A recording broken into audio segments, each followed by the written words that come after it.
ആണ് ആ വ്യക്തി അത് ഉപയോഗിച്ചത്. കൊടുക്കുന്ന വ്യക്തിയും പ്രധാനപ്പെട്ടതാണ്, അത് ഉപയോഗിക്കുന്ന വ്യക്തിയും പ്രധാനപ്പെട്ടതാണ്. എന്താ കാര്യം? ഉപയോഗിക്കുന്ന വ്യക്തിക്ക് യേശു കർത്താവാണെന്ന് ആ നേർച്ച വസ്തുക്കളിലുള്ളത് എന്താ?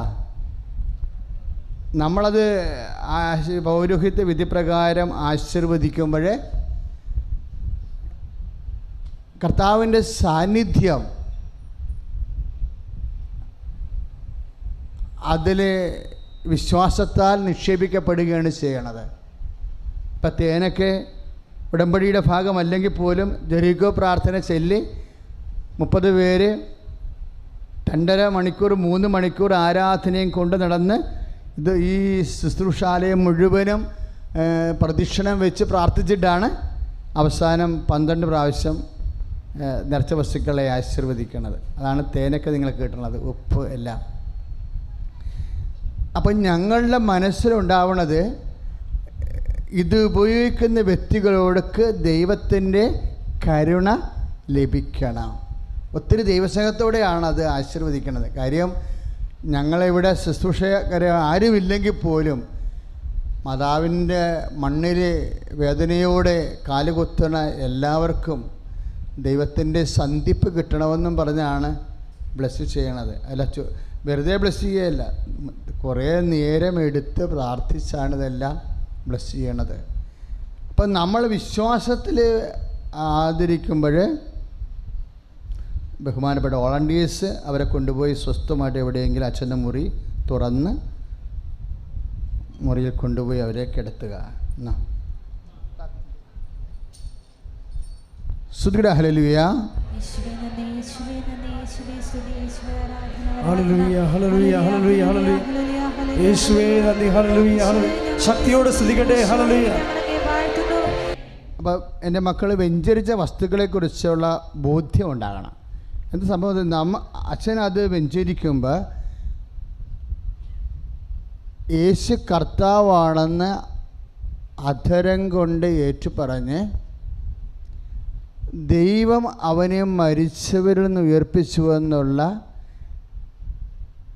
രക്ഷ പ്രാപിക്കാനുള്ള ഫോർമുലയിലാണ് അത് ബ്ലെസ് ചെയ്യണത്. അപ്പോൾ അതിലെന്താ ഉണ്ടാകണത്? കർത്താവായ യേശുവിൻ്റെ സാന്നിധ്യമാണ്. അതെന്തനുസരിച്ചാണ് ചെയ്യണത്? നമ്മുടെ വിശ്വാസ പ്രമാണം പോലും ഈ വിശ്വാസ പ്രമാണം ഇങ്ങനെ കാച്ചി കുറുക്കി എടുത്തു കഴിഞ്ഞാൽ ഈ ഒറ്റ സെൻറ്റൻസ് കിട്ടും. വിശ്വാസ പ്രമാണം നമ്മൾ പറയുന്നില്ലേ, ആകാശത്തിൻ്റെയും ഭൂമിയുടെയും സൃഷ്ടാവും സർവശക്തിയുള്ള പിതാവായ ദൈവത്തിൽ ഞങ്ങളെ വിശ്വസിക്കുന്നതും തുടങ്ങിയിട്ട് പന്തിയോസ് പിലാത്തോസിൻ്റെ കാലത്ത് പീഡ സഹിച്ച് മരിച്ചു ഉയർത്തെഴുന്നേറ്റ് കർത്താവിൻ്റെ വീണ്ടും വരവെയുള്ള പരവുമായ ദൈവിക സത്യങ്ങളെ പ്രഘോഷിക്കുന്നത് അത് നപ്ഷൽ ചെയ്തിരിക്കുകയാണ് 10:9 റോമ 10:9. എന്താണ്? യേശു കർത്താവാണെന്ന് അധരം കൊണ്ട് ഏറ്റുപറയും, ദൈവം അവന് മരിച്ചവർ ഉയർപ്പിച്ചെന്ന് ഹൃദയത്തിൽ വിശ്വസിക്കും. അങ്ങനെയാണ് ഈ നേർച്ച വസ്തുക്കളെ വെഞ്ചരിക്കുന്നത്. അത് എനിക്ക് ആ ആന്തരികമായ ബോധ്യം എൻ്റെ മനസ്സ് ഷാർപ്പാകണ വരെ ഞാൻ വെഞ്ചരിച്ചുകൊണ്ടേയിരിക്കും.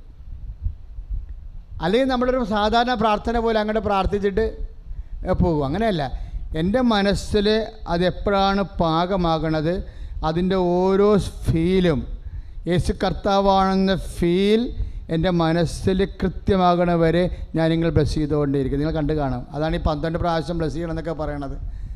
അതിൻ്റെ കാര്യം അതാണ് സത്യം. എന്നിട്ട് യേശുവിൻ്റെ യേശു കർത്താവിൻ്റെ സാന്നിധ്യത്തിൽ ഇത് നാമത്തിൽ ഇത് ബ്ലസ് ചെയ്ത് കഴിയുമ്പോൾ യേശു കർത്താവിൻ്റെ സാന്നിധ്യം അതിൽ പ്രത്യേക വിധി പ്രകാരം ഉണ്ടാവും. അതാണ് അച്ഛൻ ഉദ്ദേശിക്കണത്. അഭിഷിക്തൻ എന്നാ ഉദ്ദേശിക്കണത് അതാണല്ല അതിൻ്റെ അകത്ത് ബലമായിട്ട് വരേണ്ടത്. അഭിഷിക്തൻ എന്നാ ഉദ്ദേശിക്കണത് അതാണ് അതിൻ്റെ അകത്ത് ഫലമായി വരേണ്ടത്. അപ്പോൾ സമസ്തവും ദൈവത്തിൻ്റെ ഇതെല്ലാം വചനങ്ങളാണ്. ഈ വെഞ്ചരിപ്പിനെല്ലാം അടിസ്ഥാനം എന്താണ്? വചനങ്ങളാണ്. വചനങ്ങളിലുള്ള നമ്മുടെ വിശ്വാസം, ആ വിശ്വാസം അഭിഷേക വിധി പ്രകാരം പൗരോഹിത്യ യോഗ്യതയാൽ ആശീർവദിക്കുമ്പോഴാണ് കർത്താവ് പൗരോഹിത്യമൊക്കെ സ്ഥാപിച്ചിരിക്കുന്നത് എന്തിനാണ്? എല്ലാ കാലങ്ങളും എല്ലാത്തരമുള്ള ആൾക്കാർക്ക് കർത്താവിനെ സംലഭ്യമാകാനാണ്, അല്ല പുരോഹിതന് സംലഭ്യമാകാനല്ല. എക്കാലങ്ങളിലുമുള്ള എല്ലാ കാലങ്ങളിലുമുള്ള എല്ലാ ജനങ്ങൾക്കുമുള്ള എല്ലാ വിഷയങ്ങൾക്കും കർത്താവിൻ്റെ കാരുണ്യവും സന്ധിപ്പും സൗഖ്യവും കാലഘട്ടങ്ങളിൽ പ്രകടമാകാൻ വേണ്ടിയാണ് കർത്താവ് this in memory of me എന്നല്ലേ ഈശോ പറഞ്ഞത്. കുർബാന സ്ഥാപിച്ചപ്പോൾ എന്താ പറഞ്ഞത്? ഇതെൻ്റെ ഓർമ്മയ്ക്കായി ചെയ്യാൻ. കർത്താവിൻ്റെ ഓർമ്മയ്ക്കായി ചെയ്യണ ഓരോ കാര്യങ്ങളിലും കർത്താവിൻ്റെ സാന്നിധ്യമുണ്ടാകും. അതിനകത്ത് നിത്യജീവനെ സംബന്ധിക്കുന്ന വിഷയങ്ങളാണ് കുർബാനയിലുള്ളത്. കുർബാന ഓർമ്മയ്ക്കായി ചെയ്യുമ്പോൾ നമുക്ക് രോഗം സുഖപ്പെടുക അല്ല, അങ്ങനെയുള്ള കാര്യങ്ങളല്ല ഉദ്ദേശിക്കുന്നത്. അത് നടക്കുന്നുണ്ട്, പക്ഷേ നിത്യജീവനാണ് ഉദ്ദേശിക്കുന്നത്. കർത്താവിൻ്റെ ഓർമ്മയ്ക്കായി ചെയ്തു കഴിഞ്ഞാൽ നമുക്ക് മരിക്കുകയില്ല എന്നുള്ളത്. മരിക്കാതിരിക്കാൻ വേണ്ടിയാണ് കർത്താവ് കുർബാന സ്ഥാപിച്ചിരിക്കുന്നത്, നിത്യത വരെ ജീവിക്കാൻ വേണ്ടി. കൈ അടിച്ച് കർത്താവ് ഇപ്പം അത് യേശു കർത്താവാണെന്ന് പറഞ്ഞ പോലെ അതുപോലെയുള്ള വലിയ രക്ഷാവചനമാണ് ദൈവം സമസ്തവും അവൻ്റെ പാദത്തിൻ്റെ കീഴിലാക്കിയിരിക്കുന്നു എന്നുള്ളത്. ഇപ്പം നമ്മൾ റോമ 10:9 പറയുന്ന യേശു കർത്താവാണെന്ന് പറയുന്ന വചനം അധികാരവചനമാണത്. അതായത് കർത്താവിൻ്റെ അധികാരം ലോകത്തിലുള്ള എല്ലാത്തിലും മരണത്തിൽ പോലും പ്രഖ്യാപിക്കുന്ന വചനമാണ് യേശു കർത്താവാണ് എന്ന് പറഞ്ഞ്. യേശു കർത്താവാണ്, യേശു കർത്താവാണ്, യേശു കർത്താവാണ്, യേശു കർത്താവാണ്, യേശു കർത്താവാണ്, യേശു കർത്താവാണ്. അപ്പോഴാണ് ഇപ്പം ആ ബ്ലീഡിംഗ് ഒക്കെ കണ്ടില്ലേ നിങ്ങൾ? ആ ചേട്ടായി മൊബൈൽ കാണിച്ചില്ലേ? എന്താണ് യൂട്രസിൻ്റെ അകത്തുണ്ടായിരുന്ന ഒരു വലിയ കഷണമാണ് 2 പ്രാവശ്യമായിട്ട് ഇറങ്ങി താഴേക്ക് വരികയാണ്. ഇപ്പോൾ ഡോക്ടറിൻ്റെ നിർദ്ദേശം ഡോക്ടറിൻ്റെ ഐഡിയ എന്താ? അത് അങ്ങനെ എടുക്കാൻ പറ്റത്തില്ല. യൂട്രസ് മൊത്തം എടുത്താൽ മാത്രമേ അതിന് പൂർണ്ണമായ സൗഖ്യം ഉണ്ടാകത്തുള്ളൂ. അപ്പോൾ മനുഷ്യൻ്റെ ശാസ്ത്രത്തിൻ്റെ പരിമിതികളാണ്. യൂട്രസ് നിർത്തിക്കൊണ്ട് അമ്മയുടെ മധ്യസ്ഥം ഉണ്ടെന്നുണ്ടെങ്കിൽ അതിൻ്റെ അകത്തുള്ള ആ മാംസ കഷ്ണം തന്നെ ഇറക്കി എക്സ്ട്രാക്ട് ചെയ്ത് പുറത്തേക്ക് കൊണ്ടുവരാൻ കഴിയും, ഇല്ലേ? അതാണ് നമ്മൾ കണ്ടത്. അപ്പോൾ നല്ല 2 ദിവസമായിട്ടാണ് ആ കഷ്ണങ്ങൾ കൊണ്ടുവന്നത്. കാര്യം ഈ യൂട്രസിൻ്റെ ഉള്ളിലിരുന്നുകൊണ്ട് ഇങ്ങനെ ഈ മാംസ കഷ്ണം വളർന്നു വരുമ്പോൾ സഹിക്കാത്ത വേദനയും ലിറ്റർ കണക്കിന് ബ്ലീഡിങ്ങും ഉണ്ടാകണത്. അതിൽ അവരെ മുഖത്ത് തന്നെ കാണുമ്പോൾ അറിയാൻ പറ്റും എന്തുമാത്രം വേദന അവരനുഭവിച്ചു. ഇതിനെ അമ്മ 2 തരത്തിലാണ്. ഒന്ന് തേന്, വെഞ്ചരിച്ച തേന്. രണ്ടാമത്തെ എന്താണ്? വെഞ്ചരിച്ച. രണ്ടാമത് നിഷ അവരെ നിഷ ആരാ ഇവിടെ ഇരിപ്പണമെന്ന് പറഞ്ഞായിരുന്നു? ആരാണ്? അതായത് താങ്ക് യു. അപ്പോൾ രണ്ടാമത് നിഷ അവിടെ ചെന്നപ്പോഴേ കാശുരൂപമാണ് കൊടുത്തത്. വെഞ്ചരിച്ച കാശുരൂപം കൊടുത്തപ്പോഴേ അവരത് ഭക്തിയോട് കൂടിയാണ്. അപ്പോൾ വ്യക്തി പ്രധാനപ്പെട്ടതാണ്. ആ പറയുമ്പോൾ ശ്രദ്ധിക്കണം. അവരെ കൊടുത്ത ഉടനെ അത് ഭക്തിപൂർവമാണ് കഴുത്തിൽ ധരിക്കണത്. എന്ന് വെച്ചാൽ എൻ്റെ അർത്ഥം എന്താ? ഭക്തിയുടെ അകത്ത് എന്തെല്ലാം വേണം? വിശ്വാസം വേണം, സ്നേഹവും വേണം. വിശ്വാസവും സ്നേഹവും കൂടുമ്പോൾ ഒരു വ്യക്തിക്കുണ്ടാകുന്ന ആന്തരിക സമർപ്പണമാണ് ഈ ഭക്തിയായിട്ട് വരണത്. ഭക്തിപൂർവ്വം എല്ലാ വിഷയവും. ഇപ്പം നമ്മളെ കിട്ടിയ ഉടനെ ചുംബിക്കത്തില്ലേ? അതെന്താണ്? ഭക്തിയാണ്. അതൊക്കെ വലിയ കാര്യങ്ങളാണ്. എന്താ, നമുക്ക് ദൈവത്തെ ചുംബിക്കാൻ കിട്ടത്തില്ല, ദൈവം ആത്മാവാണ്. അപ്പോൾ എന്തു ചെയ്യും?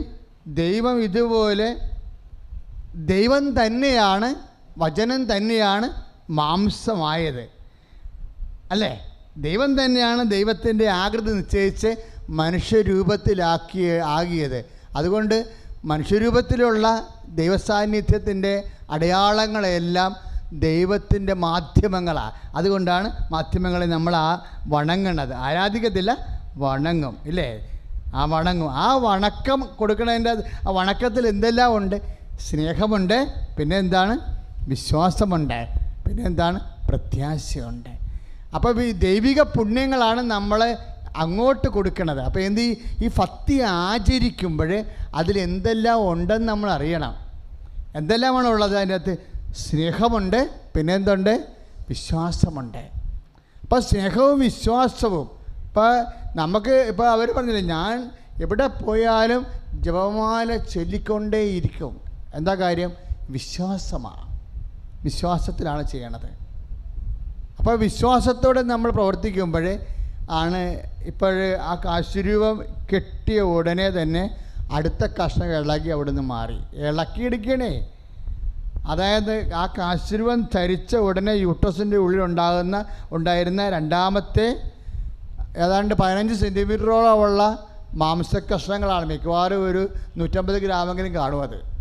അപ്പോൾ അത്രയും മാംസക്കഷ്ണം ഇളക്കി അവിടുന്ന് ആളിന് ഒരു കേടുമില്ലാത്ത രീതിയിൽ പുറത്തേക്ക് കൊണ്ടുവരും. അതെന്താ കാര്യം? യേശു കർത്താവാണെന്ന് അധരം കൊണ്ട് ഏറ്റു പറഞ്ഞാൽ ദൈവം അവന് മരിച്ചോ ഉയർപ്പിച്ചെന്ന് ഹൃദയത്തിൽ വിശ്വസിച്ചാൽ റോമ 10:9 നമ്മൾ പ്രഖ്യാപിക്കാൻ. പ്രാർത്ഥനയുമുണ്ട്, പ്രഖ്യാപനമുണ്ട്. പ്രാർത്ഥന അധരം കൊണ്ട് നമ്മൾ നടത്തുന്ന പ്രാർത്ഥനയാണ്. പ്രഖ്യാപനം എന്ന് പറയുന്നത് വിശുദ്ധ വസ്തുക്കൾ നമ്മൾ ധരിക്കുകയും ഉപയോഗിക്കുകയും ചെയ്യുമ്പോൾ അവിടെ പ്രാർത്ഥനയല്ല നടക്കുന്നത്. എന്താണ് നടക്കുന്നത്? പ്രഖ്യാപനമാണ്. രണ്ടും രണ്ട് സംഭവമാണ്. വിശുദ്ധ വസ്തുക്കൾ നമ്മൾ ഉപയോഗിക്കുന്നില്ലേ? ഇപ്പോൾ വെഞ്ചരിച്ച വിശുദ്ധ വസ്തുക്കൾ നമ്മൾ ഉപയോഗിക്കുമ്പോഴേ എന്താ സംഭവിക്കുന്നത്? നമ്മൾ പ്രഖ്യാപിക്കുകയാണ്. വിശ്വാസം പ്രഖ്യാപിക്കുകയാണ്. അപ്പോൾ വിശുദ്ധ വസ്തുക്കൾ ഉപയോഗിക്കുമ്പോൾ എൻ്റെ മക്കൾ മനസ്സിലുണ്ടാകണം, നമ്മളെന്ത് ചെയ്യണം? എന്താണ്? വിശ്വാസം പ്രഖ്യാപിക്കുകയാണ്. വിശ്വാസം പ്രഖ്യാപിക്കുന്നതാണ് ആ പ്രോസസ്സ്. രക്ഷ പ്രാപിക്കുക. രക്ഷ എന്ന് പറയുന്നത് ആരാ? ലൂക്ക 2:30 ശിമയോൻ ഈശോനെ കയ്യിലെടുത്തിട്ട് പറഞ്ഞു, എല്ലാ മനുഷ്യർക്കും വേണ്ടി ഒരുക്കിയിരിക്കുന്ന രക്ഷ എൻ്റെ കണ്ണുകൊണ്ട് കണ്ടിരിക്കണമെന്ന് പറയും അല്ലേ? അപ്പോൾ രക്ഷ ആരാണ്? ഈശോയാണ് രക്ഷ. ഈ രക്ഷ നമ്മൾ എന്താ ചെയ്യണത്? രക്ഷ പ്രാപിക്കുകയാണ് ചെയ്യണത്. അതാണ് റോമ 10:9 എന്താ പറയണത്? യേശു കർത്താവാണെന്ന് അധരം കൊണ്ട് ഏറ്റു പറയും, പ്രാർത്ഥിക്കും ഇല്ലേ? ദൈവം അവന് മരിച്ചോ ഉയർപ്പിച്ചെന്ന് ഹൃദയത്തിൽ വിശ്വസിക്കും. അപ്പോൾ രക്ഷ പ്രാപിക്കുക, റിലീസാവും. ഇപ്പോൾ കാശുരൂപത്തിൽ കൊടുത്തിരിക്കണ ആ ക്രിസ്തുവിൻ്റെ ചൈതന്യം റിലീസാകും ഉടനെ. ഇപ്പോൾ കഴിഞ്ഞ ദിവസം ചെല്ലാനത്തുകാരൻ അവരപ്പച്ചൻ ഒരു നല്ല സാക്ഷ്യം പറഞ്ഞുതരുന്നു. എന്നാ സാക്ഷ്യം എന്ന് പറയുന്നത് നിങ്ങളുടെ യൂട്യൂബിലുണ്ടത്, നോക്കിയാൽ മനസ്സിലാവും. അപ്പച്ചൻ 5 മാസം ഇവിടെ ഉടമ്പടി ചെയ്ത് പ്രാർത്ഥന കണ്ടിന്യൂ ചെയ്തുകൊണ്ടിരിക്കുകയായിരുന്നു. മകൻ്റെ വിവാഹവും മറ്റു കാര്യമായിരുന്നു പ്രാർത്ഥന. അപ്പം 5 മാസം ആയപ്പോഴും വിവാഹത്തിന് ടൈം ആയിട്ടില്ല. അപ്പോൾ എന്നെ വന്ന് കണ്ടപ്പോൾ ഞാൻ പ്രത്യേകിച്ച് വിവാഹത്തെക്കുറിച്ച് ഒന്നും പറഞ്ഞില്ലെന്നാണ് അപ്പച്ചൻ പറയണത്. സമയം ആയില്ലെങ്കിൽ ചിലപ്പോൾ മിണ്ടത്തില്ല. കാര്യം അത് മിണ്ടേണ്ട കാര്യമാണെങ്കിൽ തീർച്ചയായിട്ടും മിണ്ടിയിരിക്കും, അല്ലെങ്കിൽ അതിനെക്കുറിച്ച് നമ്മൾ ബോധറാകണ്ട. അച്ഛൻ പറഞ്ഞില്ലല്ലോ എന്ന് വിചാരിച്ചുകൊണ്ട് ആരും വിഷമിക്കേണ്ട കാര്യമില്ല. എന്താ കാര്യം വെച്ചാൽ പറയേണ്ട കാര്യം അത്രയും സീരിയസ് ആണെങ്കിൽ പറയും, അല്ലെങ്കിൽ സ്വാഭാവികമായി നടക്കേണ്ട കാര്യമായതുകൊണ്ട് അതിനെക്കുറിച്ച് ടെൻഷൻ അടിക്കേണ്ട. പക്ഷേ അപ്പൻ എന്നോട് പറഞ്ഞു, അച്ഛാ എന്നോടൊന്നും പറയാനില്ലെന്ന് ചോദിച്ചപ്പോൾ എന്താ ചെയ്തത്? ഒരു കാശുരൂപം വിശ്വാസ പ്രമാണം ചൊല്ലി വെഞ്ചരിച്ച് കൊടുത്തു. അപ്പച്ചനത് കഴുത്തേ ധരിച്ചു. അപ്പോൾ അത് അപ്പച്ചൻ്റെ സാക്ഷ്യത്തിൽ കിടക്കുന്നുണ്ട്. അച്ഛൻ എന്നോടൊന്നും പറഞ്ഞില്ല, പക്ഷേ ഇത് തന്നപ്പോൾ എനിക്ക് മനസ്സിലായി മാതാവിൻ്റെ കാശുരൂപം വലിയ തന്നത്. ഇപ്പം മാതാവാണല്ലോ ഇപ്പം എൻ്റെ കൂടെ വരണതെന്ന്. അതാണ് വിശ്വാസം. നമ്മളെ സിമ്പിൾ ഫെയ്ത്തില്ലേ, സിമ്പിൾ ഫെയ്ത്താണ് വർക്കൗട്ട് ചെയ്യണത്. ബുദ്ധിയുള്ള രാക്ഷസന്മാർ വിചാരിക്കും പിന്നെ കാശുരം വെച്ചെടുക്കും മാതാവ് കൂടെ പോകല്ലേ, ഇത് മണ്ടത്തരാണെന്ന്. അധികം പഠിച്ചു കഴിഞ്ഞാൽ നിനക്ക് പണി കിട്ടുമെന്നുള്ള ഉറപ്പാണ്. എന്താ കാര്യം? അധികം പഠിച്ചാൽ എന്താ? ദൈവത്തെ നമ്മൾ ബുദ്ധി കൊണ്ടല്ല മനസ്സിലാക്കണത്, ദൈവത്തെ ഹൃദയം കൊണ്ടാണ് മനസ്സിലാക്കണത്. അപ്പോൾ ബുദ്ധി കൊണ്ട് മനസ്സിലാക്കുന്നവരെ സംബന്ധിച്ചിടത്തോളം ഈ ജന്മത്തെ ദൈവത്തെ, കാരണം ഇവൻ്റെ ഈ പട്ടിക്കാട്ടത്തിൻ്റെ വിലയില്ലാത്ത ബുദ്ധിയുടെത്താണ് ദൈവം കണ്ടെത്താൻ പോണത്. അല്ല, സ്നേഹിക്കാത്തവൻ ദൈവത്തെ അറിഞ്ഞിട്ടില്ല. കൈയിടിച്ച് കിടത്താണ്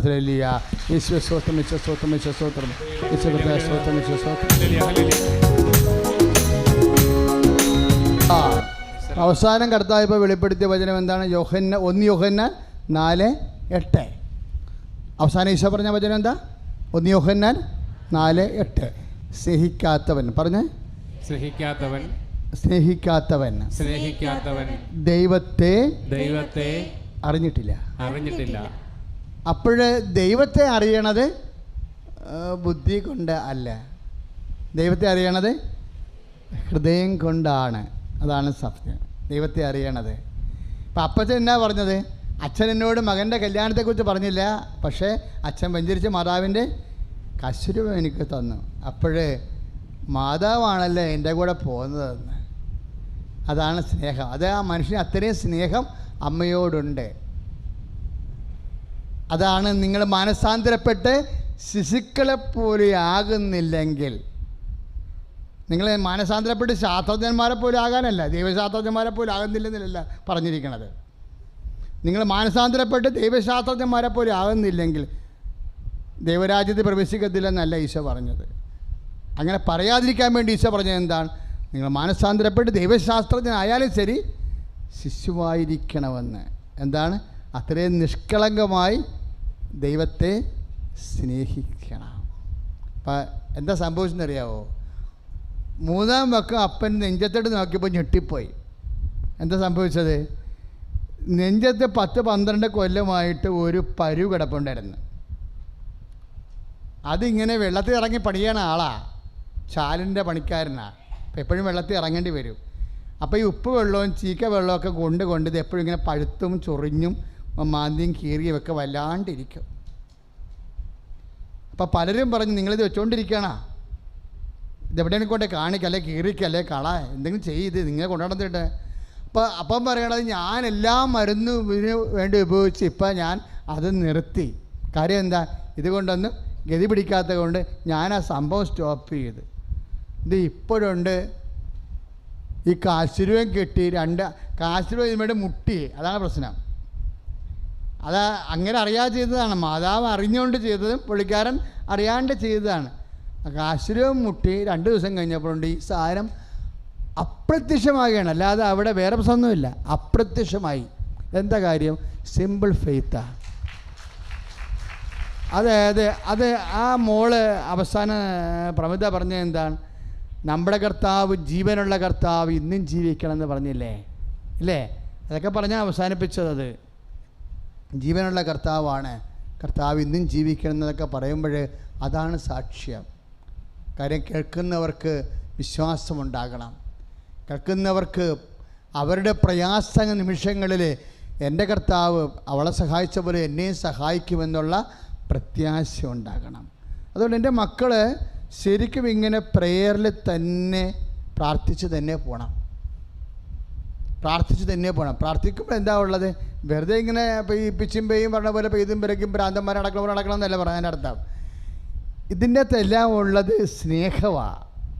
പ്രാർത്ഥനയുള്ളത് എന്താണ്? സ്നേഹിക്കാത്തവൻ ദൈവത്തെ അറിഞ്ഞിട്ടില്ലെന്ന് പറഞ്ഞ പോലെ തന്നെ സ്നേഹിക്കാത്തവൾക്ക് പ്രാർത്ഥിക്കാനും പറ്റത്തില്ല. അപ്പോഴും നിങ്ങൾ പ്രാർത്ഥിക്കുമ്പോൾ ഓർക്കണം, എന്നെ ഇപ്പം എല്ലാവരും വന്ന് കൊന്ത ചെല്ലാൻ വേണ്ടി നമ്മൾ സന്ധ്യയ്ക്ക് ജപമാല ചെല്ലാൻ വേണ്ടി വിളിക്കത്തില്ലേ? അപ്പോഴേ ജപമാല ചെല്ലാൻ വേണ്ടി വിളിക്കുമ്പോൾ നിങ്ങൾക്ക് തോന്നുന്നുണ്ടോ? ചില ആൾക്കാർ സന്ധ്യയ്ക്ക് ജപമാല ചെല്ലുമ്പോൾ ഉദ്ദേശിക്കണത് എങ്ങാനും ജപമാല ഇല്ല നാളെ പട്ടി കടിച്ചാൽ എന്ത് ചെയ്യുമെന്നാണ്. വണ്ടിക്ക് മനുഷ്യനൊക്കെ പുറത്ത് പോകണമല്ലോ, വല്ല വണ്ടി പിടിച്ചാൽ എന്ത് ചെയ്യും? അപ്പോൾ പേടിച്ചിട്ടാണ് ചില ആൾക്കാർ കുടുംബ പ്രാർത്ഥന ചെല്ലണത്. അപ്പോഴേ പേടിച്ചിട്ടാണ് ചില ആൾക്ക്, അതാണ് പ്രശ്നം വന്നിരിക്കുന്നത്. നിങ്ങൾ പ്രാർത്ഥിക്കുമ്പോൾ ഉള്ളിലൊന്ന് ചിന്തിക്കണം, നല്ലതാണ്. ഞാൻ പേടിച്ചിട്ടാണോ ചെയ്യണത്, അതാ സ്നേഹിച്ചിട്ടാണോ ചെയ്യണമെന്ന്. സിമ്പിളാണ്. എപ്പോഴും പ്രാർത്ഥിക്കുമ്പോൾ അഡ്വാൻസായിട്ട് പറയണം, കർത്താവേ ഞാൻ മുട്ടി നിന്ന് പ്രാർത്ഥിക്കണേ. കാര്യം എന്താണ്? ഞാൻ നിന്നെ അത്രയും സ്നേഹിക്കുന്നുണ്ടെന്ന് ആദ്യമേ കയറി പറഞ്ഞേക്കണം. കർത്താവേ ഞാൻ മുട്ടയെന്ന് പ്രാർത്ഥിക്കണേ, കാര്യം ഞാൻ അത്രയും നിന്നെ വിശ്വസിക്കുന്നുണ്ടെന്ന് പറയണം. എന്നിട്ട് നീ പ്രാർത്ഥിക്കുമ്പോഴൊക്കെ ഇടയ്ക്കിടയ്ക്ക് സുഹൃത ജപം പോലെ നീ നിൻ്റെ ഉള്ളിൽ ചോദിക്കണം, ഞാൻ എൻ്റെ ഈശ്വരനെ സ്നേഹിക്കുന്നുണ്ടോ? സ്നേഹിക്കണ കൊണ്ടാണോ ഞാൻ പ്രാർത്ഥിക്കണത്? അങ്ങനെ ചോദിച്ചാൽ 1 ആഴ്ച കൊണ്ട് തന്നെ നിൻ്റെ പ്രെയറിൻ്റെ പ്രയോഗശേഷി വർദ്ധിക്കും. ശരിക്കും ഇപ്പോഴെന്നാ പറഞ്ഞിരിക്കുന്നത്? നിങ്ങളങ്ങനെ സ്നേഹിക്കുമ്പോൾ, നമ്മൾ സ്നേഹിക്കുകയും വിശ്വസിക്കുകയും പ്രത്യാശിക്കുകയും ചെയ്യുന്നതിനാണ്, അതാണ് നമ്മൾ പ്രഖ്യാപിക്കണത്. നമ്മൾ പ്രാർത്ഥിക്കത്തില്ലേ? പ്രാർത്ഥിക്കുമ്പോൾ സംഭവിക്കണത്, ഇപ്പോൾ നമ്മൾ നേർച്ച വസ്തു ഉപയോഗിക്കുന്നു, അല്ലെങ്കിൽ നമ്മൾ പ്രാർത്ഥിക്കുന്നു. അപ്പോൾ പ്രാർത്ഥിക്കുമ്പോൾ നമ്മൾ പ്രഖ്യാപിക്കുകയാണ് ചെയ്യണത്. പ്രഖ്യാപിക്കുമ്പോൾ ഈ പ്രഖ്യാപിക്കുന്നതിൻ്റെ ആ ഒരു ശക്തി, അതിൻ്റെ സത്യസന്ധത അനുസരിച്ച് കൊണ്ട് നമ്മൾ സത്യത്തിലല്ല ഈശോനെ ആരാധിക്കണത്. അപ്പോൾ ആരാധന എപ്പോഴും വരേണ്ടത് എന്താണ്? സത്യമാണ് വരേണ്ടത്, അല്ലേ? ആരാധന എന്താണ് എപ്പോഴും വരേണ്ടത്? നിങ്ങൾ സത്യത്തിലും ആത്മാവിലും ദൈവത്തെ ആരാധിക്കാൻ ആരാധന എപ്പോഴും സത്യം വരണം. സത്യമെന്ന് പറയുന്നത് എന്താണ്? പല തരത്തിലും ഈശോ സത്യമാണ്. ഈശോയിലൂടെ ദൈവത്തെ ആരാധിക്കാം. അതുപോലെ ഈശോയെ പോലെ സ്നേഹിച്ച് ദൈവത്തെ ആരാധിക്കാം. ഈശോയെപ്പോലെ വിശ്വസിച്ച്, ഈശോ ഭൂമിയിലായിരുന്ന കാലങ്ങളിൽ എങ്ങനെയാണ് പിതാവിനെ ആരാധിച്ചത്? അവൻ സത്യത്തിലും ആത്മാവിലും ആരാധിച്ചു. അതുപോലെ നമ്മൾ ചെയ്യണ കാര്യങ്ങൾ സത്യസന്ധമായി ചെയ്യണം. മുട്ട നിൽക്കുമ്പോൾ എന്താ ഉദ്ദേശിക്കുന്നത്? കർത്താവേ, ഞാൻ സത്യമായും നിന്നെ വിശ്വസിക്കുന്നു. നീ കർത്താവിന് വേണ്ടിയൊരു ത്യാഗം അനുഭവിക്കുമ്പോൾ നീ എന്താണ് ഉള്ളിൽ കർത്താവേ, ഞാൻ സത്യത്തിലാണ് നിന്നെ ആരാധിക്കണത്. കാര്യം ഇത് സത്യമാണ്, എൻ്റെ സ്നേഹം സത്യമാണെന്ന്, ഇല്ലേ? അപ്പം സ്നേഹത്തോടു കൂടിയാണ് നിങ്ങൾ ആരാധിക്കണമെങ്കിൽ ഫലത്തിൽ അത് സത്യത്തിലാണ് നീ ആരാധിക്കണത്. കാര്യം നീ ദൈവത്തോട് കാണിക്കണ സ്നേഹം സത്യമാണ്. കാര്യം എന്താണ്? അതിൻ്റെ പേരിൽ നിനക്ക് നഷ്ടമുണ്ടായി.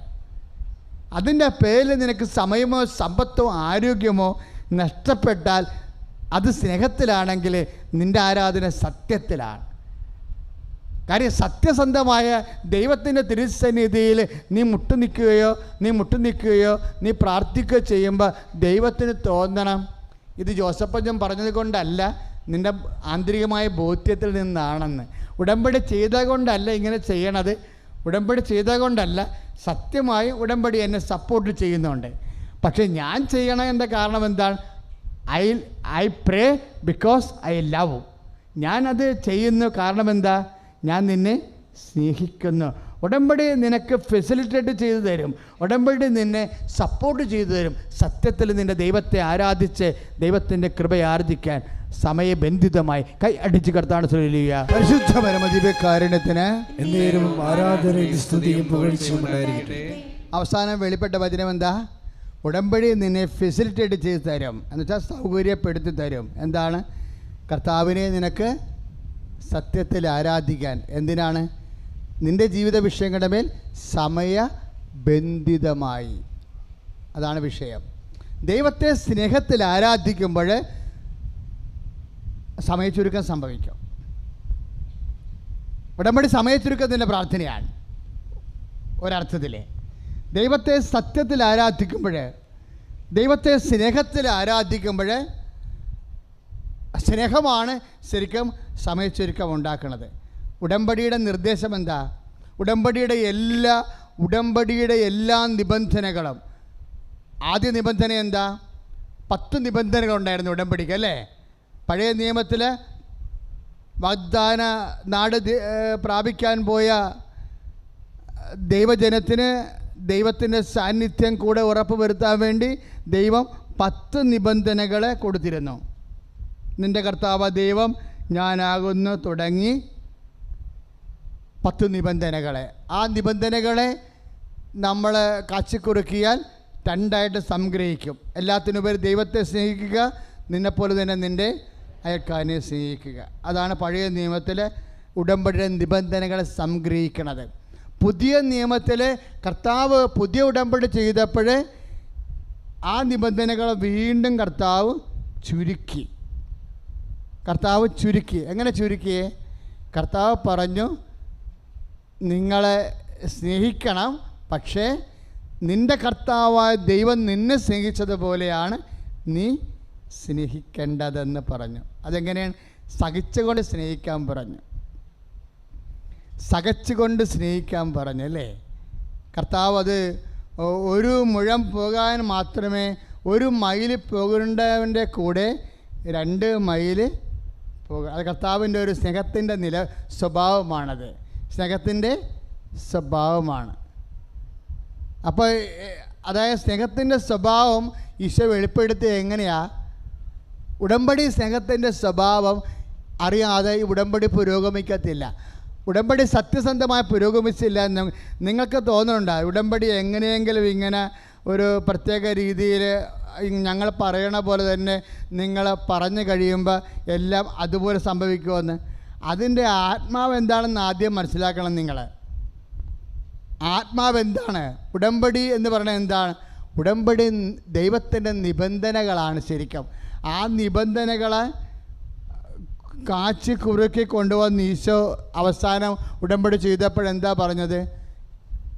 നിന്റെ കർത്താവ് ഞാൻ നിങ്ങളുടെ കർത്താവും ദൈവവുമാണ്, അല്ലേ? ഉടമ്പടി ചെയ്യുന്നുമ്പ് ഈശോ എന്നാ പറഞ്ഞത്? പുതിയ ഉടമ്പടി ചെയ്യുന്നുമ്പ് ഈശോ എന്നാ പറഞ്ഞത്? യോഹന്നാൻ 13:13 എന്താ പറഞ്ഞത്? ഞാൻ നിങ്ങളുടെ കർത്താവും ദൈവവുമാണ്. അത് ശരിയാണ്. നിങ്ങളുടെ കർത്താവും ദൈവവുമായി ഞാൻ നിങ്ങളുടെ പാദങ്ങൾ കഴുകിയെങ്കിൽ നിങ്ങളും പരസ്പരം പാദങ്ങൾ കഴുകണം.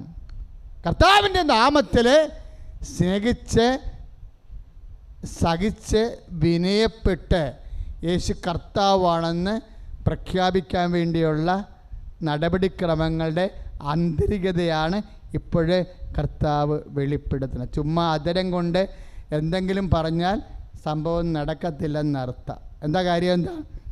നിങ്ങളുടെ കർത്താവും ദൈവവുമായി ഞാൻ, അതാണ് യോഹന്നാൻ 13:13.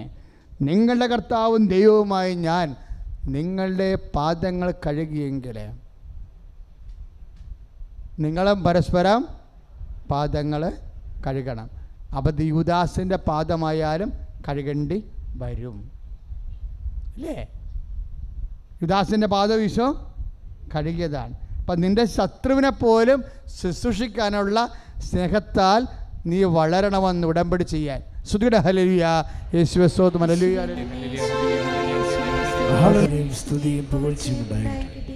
ആദ്യം സാക്ഷ്യം പറഞ്ഞ ഒരു ആഷയില്ലേ, ആഷാ ശരത് അല്ലേ? ആരാണെന്ന് ആ പേര് ഞാൻ മറന്നുപോയി. ആ മോളുടെ ആഷയെന്ന് തോന്നാം. രണ്ടാമത് സാക്ഷ്യം പറഞ്ഞ മോള്, അവർ അവസാനം ഒരു കാര്യം പറഞ്ഞു. എന്നാ പറഞ്ഞത് അവരെ? അതായത് നമ്മൾ ഇപ്പോഴൊക്കെ സാക്ഷ്യങ്ങൾ പറയുന്ന ആൾക്കാർ ഭയങ്കര വേദ ഉപദേശം ചെയ്യുന്നവരാ. സാക്ഷ്യത്തിൻ്റെ നേച്ചർ കണ്ട. അവർ നമ്മളെല്ലാവരും ഉപദേശിച്ചിട്ടാണ് പോയത്. നിങ്ങൾക്ക് എന്തെങ്കിലും പ്രതിസന്ധി ഉണ്ടെങ്കിൽ നിങ്ങൾ പതറുക ഒന്നും ചെയ്യരുത്. ഉടമ്പടി ചെയ്യുമ്പോൾ ആദ്യ ഘട്ടങ്ങളിലൊക്കെ കുറച്ച് പതർച്ച ഉണ്ടാകും. പക്ഷേ എല്ലാവർക്കും ഉണ്ടാകണം നിർബന്ധമില്ല കേട്ടോ. ചില ആൾക്കാർക്ക് ഉണ്ടാകാൻ ഒരു ആദ്യ ഘട്ടങ്ങളിലൊരു പതർച്ച ഉണ്ടാകും. പക്ഷേ എന്നിട്ട് അവരെന്നാ പറഞ്ഞത്? എന്നാലും നിങ്ങളെ പതറരുത്, ഇരട്ടി ചെയ്യണമെന്നാണ് കാര്യം. അവർ പറഞ്ഞ വചനമാണ് പറഞ്ഞത്. കാര്യം കർത്താവിൻ്റെ സ്നേഹത്തിൻ്റെ ഒരു ലെവലാണത്. നിന്നോട് ശണ്ട കൂടി നിൻ്റെ മേലങ്കി കരസ്ഥമാക്കാൻ ഉദ്യമിക്കുന്നവന്, അല്ല നിന്റെ ഉടുപ്പ് കരസ്ഥമാക്കാൻ ഉദ്യമിക്കുമെന്നവന് മേലങ്കി കൂടി വിട്ടുകൊടുക്കുക എന്നാണ്. അതായത് സത്യത്തിൽ ആരാധനയുടെ ആന്തരികതയാണത്. അതായത് നിയമപ്രകാരം ചെയ്യാനുള്ള ഇത് മാത്രം ചെയ്ത കർത്താവുമായിട്ട് അത് ഉടമ്പടിയുടെ ആന്തരികതയല്ല. ഇപ്പം ചില ആൾക്കാർ പറയത്തില്ലേ നിയമപ്രകാരം ചെയ്യാനുള്ള കാര്യങ്ങൾ. എപ്പോഴും നമ്മൾ ശ്രദ്ധിക്കണം, നിയമത്തിൻ്റെ അപ്പുറത്ത് കാര്യങ്ങൾ ചെയ്യണം. നിയമത്തിൻ്റെ അപ്പുറത്ത് നമ്മൾ ആവശ്യപ്പെട്ടതിൻ്റെ കൂടുതൽ കാര്യം. അത് ദൈവരാജ്യത്തിൻ്റെ ഒരു പ്രിൻസിപ്പിളാണ്. നമ്മൾ ആവശ്യപ്പെട്ടതിനേക്കാൾ കൂടുതൽ ചെയ്യണത് എന്താണ്? അതാണ് നിങ്ങളുടെ നീതി. അത് പറഞ്ഞേ. ഫരിസേയരുടെയും നിയമജ്ഞരുടെയും നീതിയെ അതിലംഘിക്കുന്നില്ലെങ്കിൽ നിങ്ങൾ ദൈവരാജ്യത്തില് പ്രവേശിക്കുകയില്ല. അതാണ് കർത്താവിന്റെ നിലപാട്. മത്തായി ശ്ലീഹായുടെ സുവിശേഷം 5:20. നിങ്ങളുടെ നീതി. കർത്താവ് നീതി എന്ന് പറയുമ്പോൾ കർത്താവ് സഹിക്കുന്ന സ്നേഹമെന്ന് കൂടി അറിയാണ്ട് പറയുന്നുണ്ടോ എന്ന് എനിക്ക് ചില സമയം സംശയം തോന്നിയിട്ടുണ്ട്. കാര്യം അതിനുശേഷം കർത്താവ് എന്താ പറയണത്? നിന്നോട് 1 മൈൽ പോകാൻ ആഗ്രഹിക്കുന്നതിൻ്റെ കൂടെ നീ 2 മൈൽ പോകണമെന്ന്, അല്ലേ? മത്തായിയുടെ സുവിശേഷം 5:41. 1 മൈൽ പോകാൻ ആഗ്രഹിക്കുന്നവൻ്റെ കൂടെ, ഒന്ന് പറഞ്ഞേ, 1 മൈൽ നിർബന്ധിക്കുന്നവൻ്റെ കൂടെ 2 മൈൽ പോവുക. 2 മൈൽ പോവുക. ഉടമ്പടിയുടെ സമയത്തെ ചുരുക്കാനുള്ള ഒരു മാർഗമാണ്. എന്താണ്? ദൈവത്തിൻ്റെ സത്യസന്ധമായ സ്നേഹത്തിൽ വളരുക. സ്നേഹത്തിൽ വളർന്നാൽ സമയത്ത് ചുരുക്കം സംഭവിക്കും. കർത്താവ് കരഞ്ഞില്ലേ? എപ്പോഴാണ് ഈശോ കരഞ്ഞത്? ലാസറിൻ്റെ കുഴിമാടത്തെങ്കിൽ. അപ്പോഴേ കർത്താവ് കരഞ്ഞപ്പോൾ കുറേ ആൾക്കാർ കമൻ്റ് ചെയ്തായിരുന്നു, ഇല്ലേ? മറ്റുള്ളവർ ഉടനെ അതിനെ പ്രതികരിച്ചത് എങ്ങനെയാണ്? എന്താ അവർ പറഞ്ഞത്?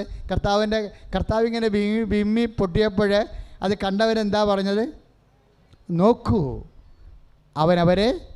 അവനവനെ എന്തോരോ സ്നേഹിക്കുന്നുവെന്ന്, അല്ലേ? അതാണ് ലാസറിന് സമയച്ചുരുക്കം കിട്ടാനുണ്ടായ കാരണം. എന്താ? ഈ ഒരു സ്നേഹമാണ്. ഉടമ്പടിയുടെ ആന്തരികത എന്ന് പറഞ്ഞാൽ എന്താ? കർത്താവിനെ കരയിക്കണം. നമ്മുടെ രണ്ടുപേരുടെയും കട്ടായം കണ്ട കർത്താവിൻ്റെ കണ്ണ് നിറയണം. മനസ്സിലായില്ലേ? ലാസറിന് സമയച്ചുരുക്കമാണ് കിട്ടിയത്. മാർത്ത അത് നന്നായിട്ട് വെടിപ്പായിട്ട് പറയുന്നുണ്ട്.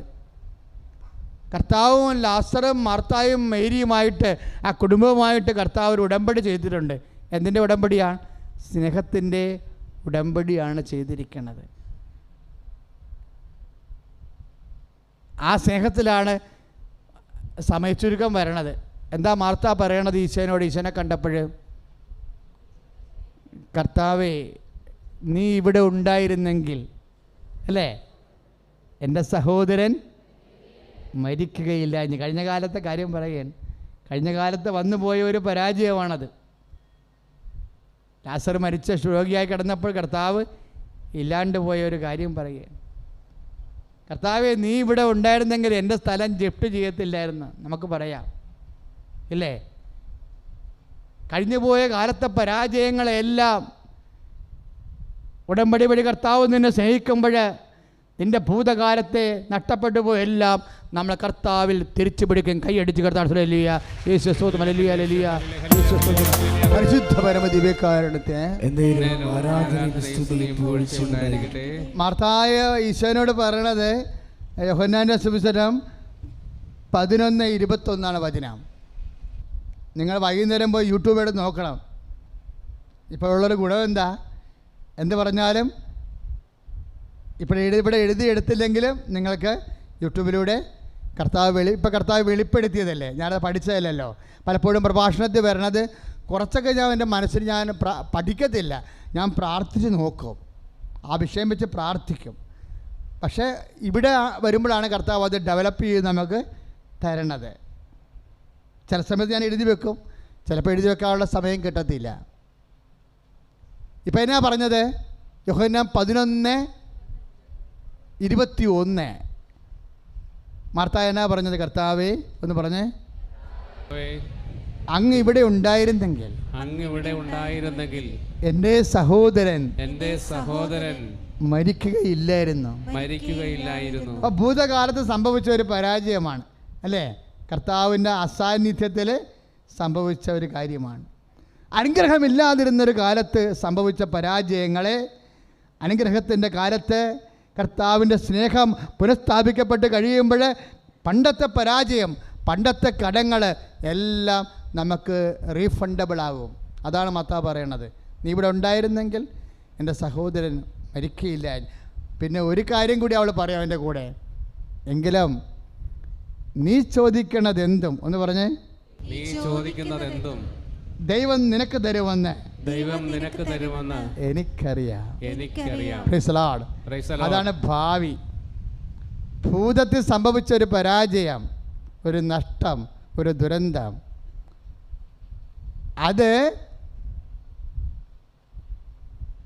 അതിനെ ഭൂതത്തിൻ്റെ മേലും ഭാവിയുടെ മേലും അധികാരമുള്ളവരാണ് നീ. അതുകൊണ്ടാണ് മാർത്ത പറയണത്, എങ്കിലും നീ ചോദിക്കണത് എന്തും ഏറ്റു പറഞ്ഞ് എങ്കിലും നീ ചോദിക്കുന്നത് ദൈവം നിനക്ക് തരുമെന്ന് ദൈവം നിനക്ക് തരുമെന്ന് എനിക്കറിയാവുന്നു. എനിക്കറിയാം. അപ്പം മാർത്തായ്ക്ക് എന്നെ അറിയാൻ പറ്റണേ? എന്താണ് കർത്താവിനെ കുറിച്ച് അറിയാവുന്നത്? അറിയേണ്ടത് അവൾക്കറിയാം ഇല്ലേ? മാർത്ത അതായത് എനിക്കറിയാമെന്നല്ല പറയണത്. നീ ചോദിക്കണത് എന്ത് ദൈവം നിനക്ക് തരുമെന്ന് എനിക്കറിയാം. മാർത്തായ്ക്ക് എന്താണ് അറിയാവുന്നത്? കർത്താവിനെ കുറിച്ചറിയാം, പിതാവിനെ കുറിച്ചറിയാം, പിതാവും കർത്താവും തമ്മിലുള്ള ബന്ധത്തെക്കുറിച്ചറിയാം. അത്രയും അറിയണം നമ്മളും അത്രയും അറിയണം. അപ്പോൾ മരിച്ചവന് ചേർക്കും.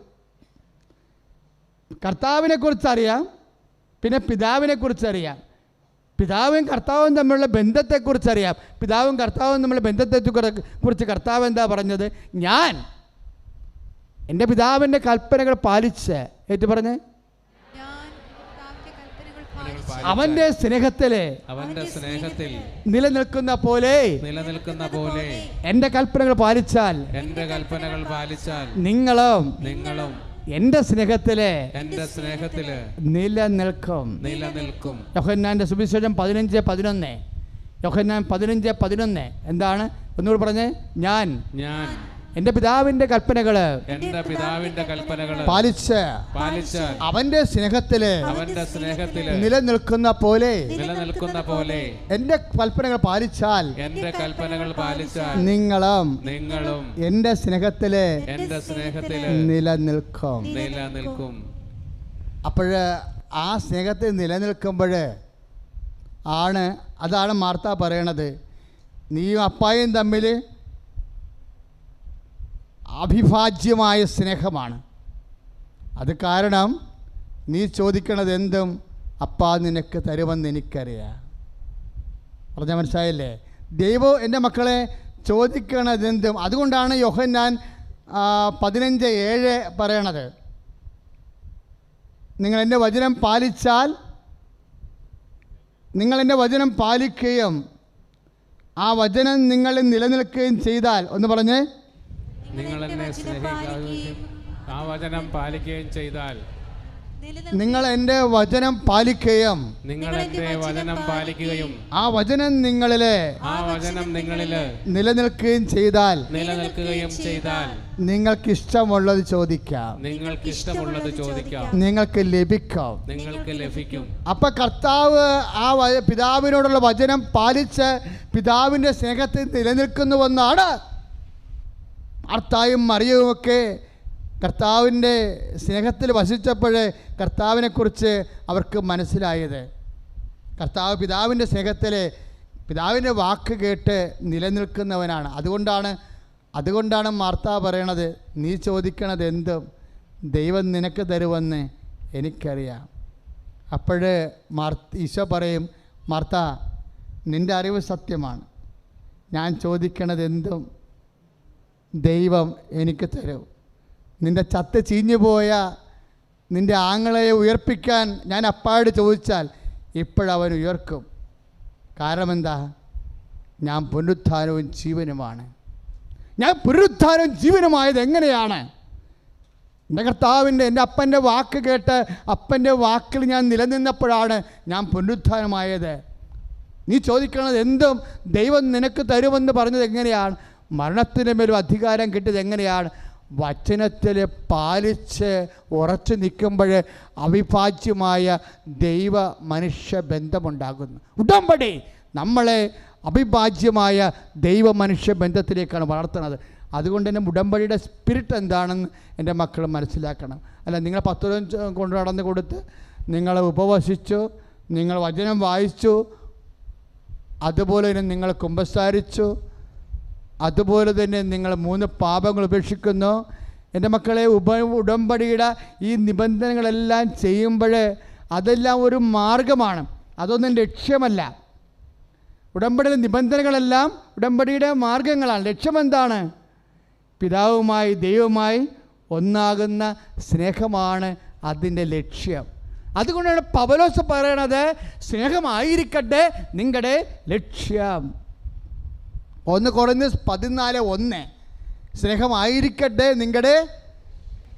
ബാക്കിയെല്ലാം മാർഗങ്ങളാണ്. ഒരു വിശ്വാസിയുടെ ലക്ഷ്യം എന്താണ്? ദൈവവുമായി സ്നേഹത്തിലാകുക. പക്ഷേ അതിലെന്ത് നഷ്ടപ്പെട്ടാലും, പ്രാർത്ഥനയ്ക്ക് ഉത്തരം താമസിച്ചാലും നിങ്ങൾ സ്നേഹത്തിൽ തന്നെ വസിക്കണം. അതാണ് പൗലോസ് പറയണത്, ആപത്തിനോ വാളിനോ മരണത്തിനോ ആർക്ക് യേശുക്രിസ്തു എന്നുള്ള സ്നേഹത്തിൽ നിന്ന് എന്നെ പിരിക്കാൻ കഴിയുമെന്ന്? ഒന്നിനും പറ്റത്തില്ലെന്ന്. അതാണ് ശരണമെന്ന പുണ്യം. ഇപ്പോൾ റോമ 8:35 എന്താ പറയണത്?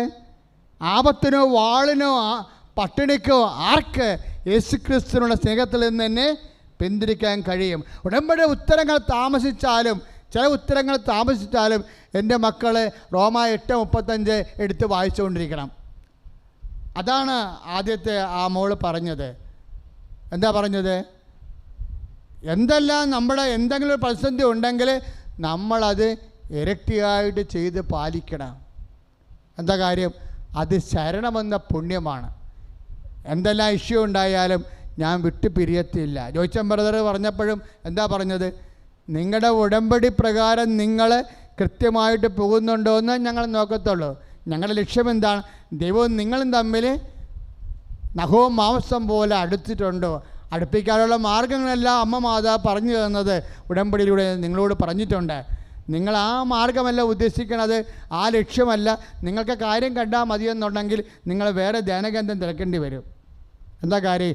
ഇത് ജീവനോടെ അമ്മ പ്രത്യക്ഷപ്പെട്ടിട്ട് ഇന്നത്തെ കാലത്ത് ഒരു ദൈവ പൈതലിന് സമ്പൂർണ്ണമായി ദൈവത്തോട് അടുക്കാൻ ഇഹത്തിലും പരകത്തിലും നിങ്ങൾ നിലനിർത്താൻ കഴിയുള്ളൂ. നിങ്ങൾ ചോദിക്കണം, ചോദിക്കാത്തതും നിങ്ങൾ തന്ന് സന്ധിക്കണം. ദൈവത്തിൻ്റെ സ്നേഹത്തിൻ്റെ സന്നിധാനമാണ് കൃപാസനം. അപ്പോൾ അങ്ങനെ വരുമ്പോൾ നിങ്ങൾ നക്കാപ്പിച്ച കാര്യങ്ങൾക്ക് അത് നടന്നില്ല, അത് താമസിച്ചെന്നൊക്കെ പറഞ്ഞുകൊണ്ട് നിങ്ങൾ പഴയതുപോലെ വിറവാദം കാണിക്കുകയാണെന്നുണ്ടെങ്കിൽ you should not come here. ഞങ്ങൾ പ്രതീക്ഷിക്കണില്ല ഇവിടെ. ഞങ്ങൾ പ്രതീക്ഷിക്കണത് ദൈവം നിങ്ങളിൽ നിന്ന് പ്രതീക്ഷിക്കുന്ന കാര്യങ്ങളുണ്ട്. എന്താണ്? കർത്താവിന് വേണ്ടി സ്നേഹത്തിൻ്റെ സാക്ഷികളാകാൻ നിങ്ങൾ തീരുമാനിച്ചാൽ ബാക്കിയെല്ലാം 9 സാക്ഷ്യം 12 സാക്ഷ്യമാണ് പറയണത്. 6 മാത്രമേ എഴുതി കൊടുക്കാൻ പറഞ്ഞിട്ടേ ഉള്ളൂ. ഉടമ്പടിക്ക് 6 കാര്യങ്ങളാണ് പറഞ്ഞിരിക്കുന്നത്. അടുത്ത കൊല്ലമാണ് 6 പറഞ്ഞിരിക്കുന്നത്, അടുത്ത വേണമെന്നുണ്ടെങ്കിൽ. പക്ഷേ ഇപ്പോഴത്തെ 9ഉം 12ഉം ആൾക്കാർ സാക്ഷ്യം പറയണത് നിർത്താതെ സാക്ഷ്യം പറഞ്ഞിട്ട് ഞങ്ങൾ വെട്ടിക്കളയുകയാണ്. എന്താ ചെയ്യണ കാര്യം? ഇവരൊക്കെ ഇതും കൊണ്ട് ദൈവത്തിനെയും കൊണ്ടേ പുകത്തുള്ളെന്നും പറഞ്ഞ് ഇറങ്ങി തിരിച്ചിരിക്കുകയാണ് ഉടമ്പടി ചെയ്യാൻ വേണ്ടി. എന്തെല്ലാം ചെയ്യാൻ പറ്റും? ഇപ്പോൾ ആ ചേച്ചി എന്താ പറഞ്ഞത്? നിങ്ങൾ 50 പത്രം മേടിക്കാൻ പറഞ്ഞാൽ നിങ്ങൾ 100 പത്രം മേടിക്കണമെന്ന് പറയും. എന്താ കാര്യം എന്നറിയാവോ? അത് നമ്മൾ ചെയ്യണത്, കർത്താവേ 100 പേര് നിന്നെ അറിയാൻ ഇടയാക്കണമേ എന്ന്. ഞങ്ങൾ പറയണത് എന്താണ്? നിങ്ങൾ വഴി 50 പേര് ഇടയാക്കിയ. ഇപ്പോൾ അവസാന സാക്ഷ്യം പറഞ്ഞ മോളെന്താ പറഞ്ഞത്? ഞങ്ങൾ 4 പേരും കുടുംബത്തിൽ 4 പത്രം മേടിക്കുമെന്ന്. അവരല്ലാതെ പറഞ്ഞത്. ഞങ്ങൾ ആ ബ്ലീഡിങ് വന്ന മോളെന്താ പറഞ്ഞത്? ഞങ്ങളെ കുടുംബത്തിൽ 4 പേരുണ്ട്, ഞാനും ഭർത്താവും 2 മക്കളും. ഞങ്ങൾ 4 പത്രം മേടിക്കും, 4 പേരും വായിക്കും, എന്നിട്ട് 4 പേരുടെയും തലയെ താഴെ വെക്കുമെന്ന്. അതൊക്കെ ഒരു ഭക്തിയുടെ ഒരു സമർപ്പണങ്ങളാണ്. അപ്പോൾ പിന്നെ എങ്ങനെയാണ് ദൈവം അവരെ വിട്ടുപിരിയാതെ നിൽക്കണത്? നമ്മൾ എന്തായിരിക്കും? അതായത് നമ്മുടെ മനസ്സ് നമ്മൾ എന്ത് ചെയ്യുമ്പോഴും ഒരു വിശ്വാസം, ദൈവത്തോടുള്ള സ്നേഹം, അത് നമ്മുടെ ഉള്ളിൽ നമ്മളെപ്പോഴും ഇങ്ങനെ ഇൻട്രോസ്പെക്റ്റ് ചെയ്തുകൊണ്ടിരിക്കണം. ഞാനിതൊക്കെ ചെയ്യുന്നു, വെയിലത്ത് നടന്നാണ് ഈ പത്രം കൊടുക്കുന്നത്. ഇത് ഉടമ്പടി പാലിക്കാൻ വേണ്ടി ഉള്ള ഒരു കടമ നിർവഹിക്കുക മാത്രമാണോ? മറിച്ച് ഈ വെയിൽ കൊള്ളുന്നതിൻ്റെ അപ്പുറത്ത് ഇത് ഞാൻ കർത്താവിനെ സ്നേഹിക്കുന്നുണ്ടോ? ഞാൻ കർത്താവിനെ സ്നേഹിക്കുന്നത് കൊണ്ടാണോ ഞാനിത് ചെയ്യണതെന്ന് ചിന്തിച്ചിട്ട് നീ കർത്താവിനോട് പറഞ്ഞു, കർത്താവേ ഞാനിതിങ്ങനെ നിന്നെ അറിയാത്തവരറിയാൻ വേണ്ടി ഒത്തിരി ആഗ്രഹിക്കുന്നുണ്ട്. അതെല്ലാം നിന്നോടുള്ള സ്നേഹത്തെ പ്രതിയാണ് ഞാനിത് ചെയ്യണത്. നിൻ്റെ സ്നേഹത്തിൽ എന്നെ നിലനിർത്തുക മാത്രമല്ല, എന്തെല്ലാം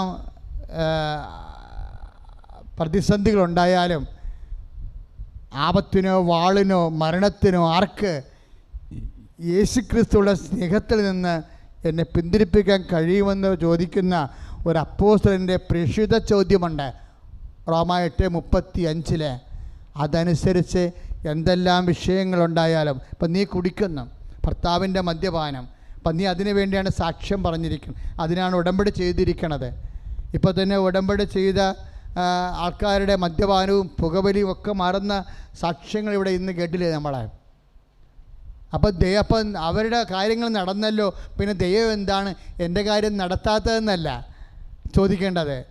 അവിടെ കാര്യം നടന്നില്ലേ, എൻ്റെ കാര്യം, എൻ്റെ ഭർത്താവ് വെള്ളമടിച്ചാണ്ട് കുടുംബത്തിലേക്ക് വന്നാലും ഈ വെളിവുകേട് കൊണ്ടൊന്നും കർത്താവിൻ്റെ സ്നേഹത്തിൽ നിന്ന് എന്നെ പിന്തിരിപ്പിക്കാൻ ഭർത്താവിൻ്റെ മദ്യപാനത്തിന് പറ്റത്തില്ലെന്ന് ഒരു തീരുമാനം എടുക്കാൻ നീ കഴിഞ്ഞാൽ കർത്താവ് ആരാണെന്ന് നീ അറിയും. കൈ അടിച്ച് കർത്താവ് കാരുണ്യത്തിന് ആരാധനയും സ്തുതിയും ഞാനിങ്ങനെ പറയാൻ കാരണം നിങ്ങളുടെ ചില കാര്യങ്ങൾ നടക്കാൻ ചില കാര്യങ്ങൾ താമസിക്കുമെന്ന് പറയാനല്ല, താമസിക്കാതിരിക്കാനാണ് അങ്ങനെ പറയണത്.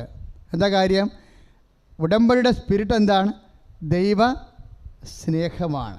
നിങ്ങളുടെ സ്നേഹത്തിൻ്റെ ലെവൽ കൂടുന്നതനുസരിച്ചുകൊണ്ട് സമയം ചുരുങ്ങിക്കൊണ്ടേ വരും. നിങ്ങൾ നിബന്ധനകൾ പാലിക്കുന്നത് ന്യായപ്രമാണങ്ങൾ അനുഷ്ഠിക്കുന്ന പോലെ ഒരു സാങ്കേതിക താമസിക്കും. സാങ്കേതിക വിഷയമല്ല ഇത്, സ്നേഹത്തിൻ്റെ വിഷയമാണ്. സ്നേഹത്തിൻ്റെ നിലവാരം കൂടുന്നതനുസരിച്ചുകൊണ്ട് സമയം ചുരുങ്ങി വരും. എന്താണ് കർത്താവ് മാർത്തായോട് ചോദിച്ചത്? മാർത്ത പറഞ്ഞില്ലേ, മാർത്ത എന്താ പറഞ്ഞത്? എങ്കിലും ദൈവത്തോട് ചോദിക്കട്ടെ, എന്തും ദൈവം നിനക്ക് തരുമെന്ന് എനിക്കറിയാം. അപ്പോൾ ഈശോ എന്നാ പറയണത്? നിൻ്റെ സഹോദരൻ ഉയർത്തെഴുന്നേൽക്കും. ഭാവി സംഭവിക്കാൻ പോണ കാര്യങ്ങളാണ്. അപ്പോൾ മാർത്ത പറയും, അന്തിമ നാളിൽ പുനരുത്ഥാനഘട്ടത്തിൽ അവൻ ഉയർത്തെഴുന്നേൽക്കുമെന്ന് എനിക്കറിയാം. അപ്പോഴേ ലൂക്ക 11, 21, 22, 23, 24, 25 എന്താ പറയണത്? ഞാൻ പുനരുത്ഥാനവും ജീവനുമാകുന്നു. എന്നിട്ട് ചോദിക്കും, നീ ഇതിൽ വിശ്വസിക്കുന്നുവോ? അപ്പോൾ എന്ത് പറയും? യെസ് മൈ ലോർഡ്, ഞാൻ ഉപകർത്താവെ ഞാൻ വിശ്വസിക്കുന്നു. അവിടെ എന്താ സംഭവം? രണ്ട് കാര്യങ്ങളാണ് അവിടെ സമയച്ചുരുക്കം ഉണ്ടാക്കുന്നത്.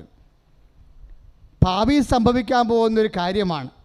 അന്തിമ നാളിൽ മാർത്താക്കറിയാം, അന്തിമ നാളിൽ പുനരുദ്ധാന ഘട്ടത്തിൽ അവൻ ഉയർത്തെഴുന്നേൽക്കുമെന്ന് എനിക്കറിയാം. ഭാവി സംഭവിക്കേണ്ട കാര്യമാണ്. ഭൂതത്തിൽ സംഭവിച്ചത് എന്താണ്? പരാജയമാണ്. കർത്താവിൻ്റെ സാന്നിധ്യമില്ലാത്ത കൊണ്ടുണ്ടായ മരണമാണ്. ഭാവിയിൽ എന്താ സംഭവിക്കുന്നത്? ഉത്ഥാനമാണ്. ഈ ഭാവി സംഭവിക്കുന്ന വിഷയവും ഭൂതത്തിൽ കഴിഞ്ഞുപോയ വിഷയവും ഈ ഭൂതത്തിനെയും ഭാവിയെയും കർത്താവിനുള്ള സ്നേഹവും വിശ്വാസവും കാരണം വർത്തമാനത്തിൽ കൊണ്ടുവരും.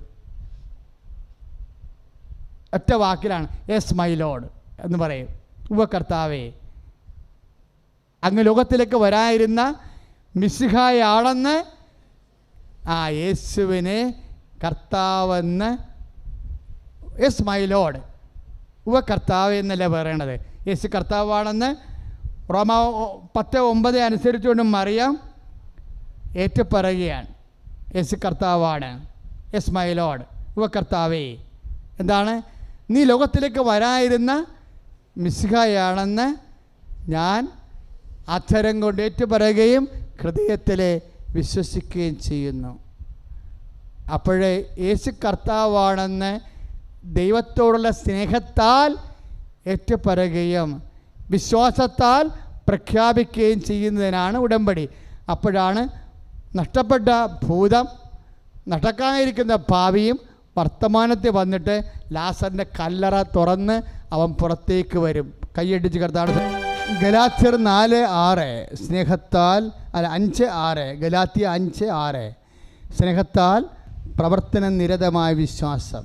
അതാണ് ഉടമ്പടിയുടെ സ്പിരിറ്റ്. അതാണ് നഷ്ടപ്പെട്ട ഭൂതത്തെ വർത്തമാനത്തിലേക്ക് വിജയമാക്കി മാറ്റുന്നത്. പരാജയപ്പെട്ട ഭൂതത്തെ വർത്തമാനകാല വിജയമായി മാറ്റും. നടക്കാനിരിക്കുന്ന ഭാവിയെയും ഭൂതത്തിലേക്ക് കൊണ്ടുവന്നിട്ട് നിന്നെ നിലനിർത്തി തരും. എന്താണ്? സ്നേഹത്താൽ പ്രവർത്തന നിരതമായ വിശ്വാസം. സ്നേഹത്താൽ പ്രവർത്തന നിരതമായ വിശ്വാസം നീ പ്രഖ്യാപിക്കുകയും പാലിക്കുകയും ചെയ്തു കൊള്ളാമെന്നാണ് പരിശുദ്ധ അമ്മയുടെ മധ്യസ്ഥത്തിൽ ഈശോയോട് നമ്മൾ ഉടമ്പടി ചെയ്തിരിക്കുന്നത്.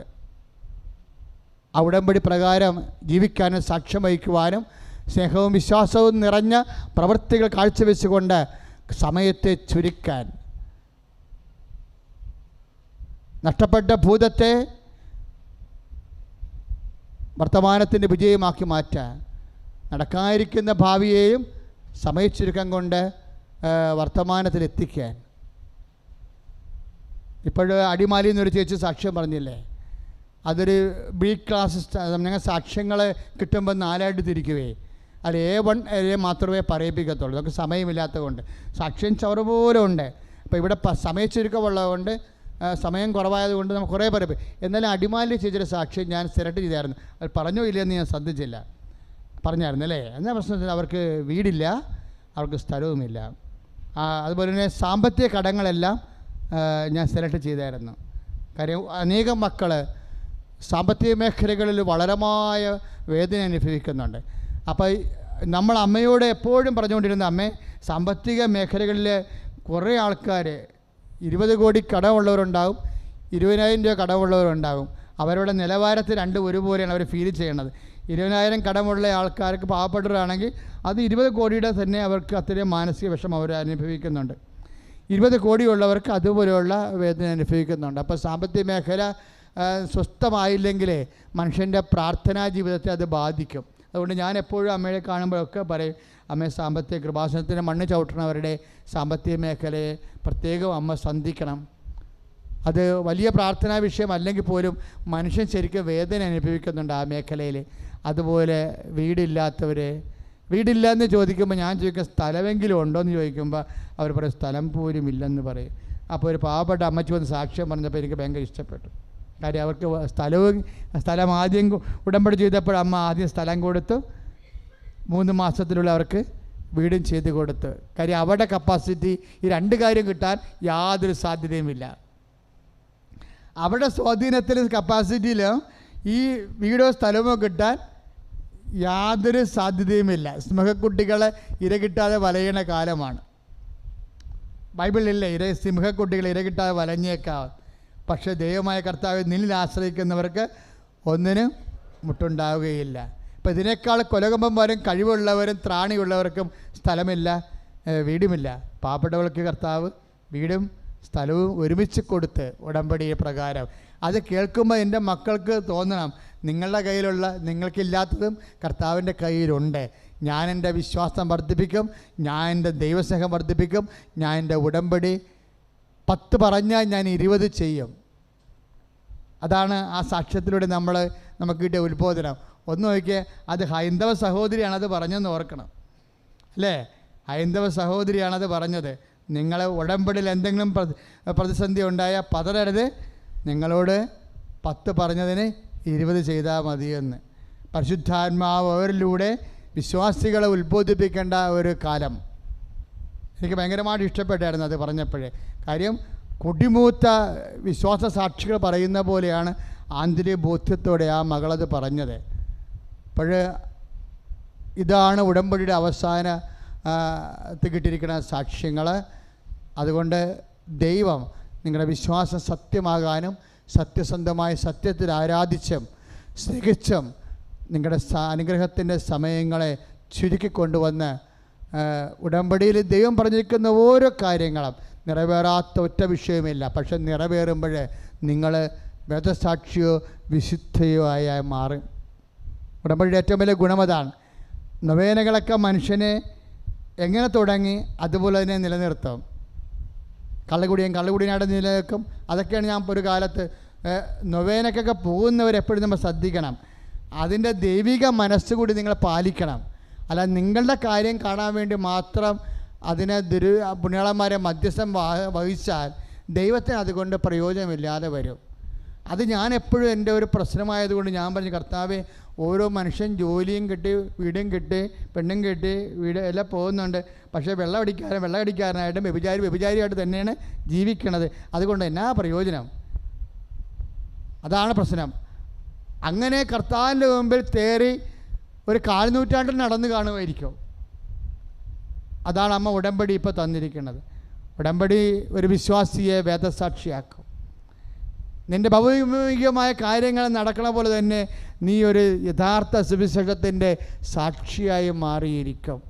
ആ മകൾ സാക്ഷ്യം പറഞ്ഞില്ലേ, എനിക്കിപ്പോൾ ഹെബ്രായൊക്കെ വായിച്ചാൽ പെട്ടെന്ന് മനസ്സിലാകുമെന്ന്. എനിക്കൊന്നും മനസ്സിലാകത്തില്ല അതിന് വചനം, ബൈബിളിലെ വചനങ്ങളൊക്കെ. ഇപ്പോൾ എനിക്ക് എന്ത് പറഞ്ഞാലും മനസ്സിലാകും. എന്താ, സ്നേഹിച്ച് വായിച്ചപ്പോൾ കർത്താവെല്ലാം ജ്ഞാനം കൊണ്ട് അവളെ അഭിഷേകം ചെയ്ത്. നമ്മുടെ മുമ്പിൽ കേട്ട സാക്ഷ്യങ്ങളല്ലേ ഇതെല്ലാം. അതുപോലെ നമുക്കും വളരണം. കർത്താവിനെ വളർത്തണമേ കർത്താവിനെ സ്നേഹിക്കാൻ വേണ്ടി തീരുമാനമെടുത്ത ബാക്കിയെല്ലാം ചേർത്ത് നൽകുന്നതാണ്. ദൈവം നിങ്ങൾ അനുഗ്രഹിക്കട്ടെ. സ്തുതിയുടെ ഹല്ലേലൂയ.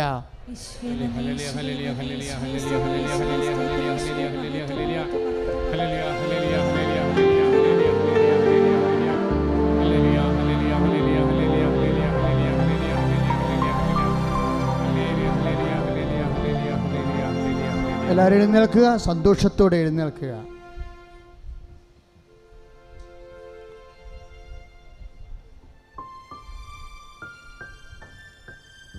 എല്ലാവരും എഴുന്നേൽക്കുക, സ്തുതിച്ചുകൊണ്ട് എഴുന്നേൽക്കുക.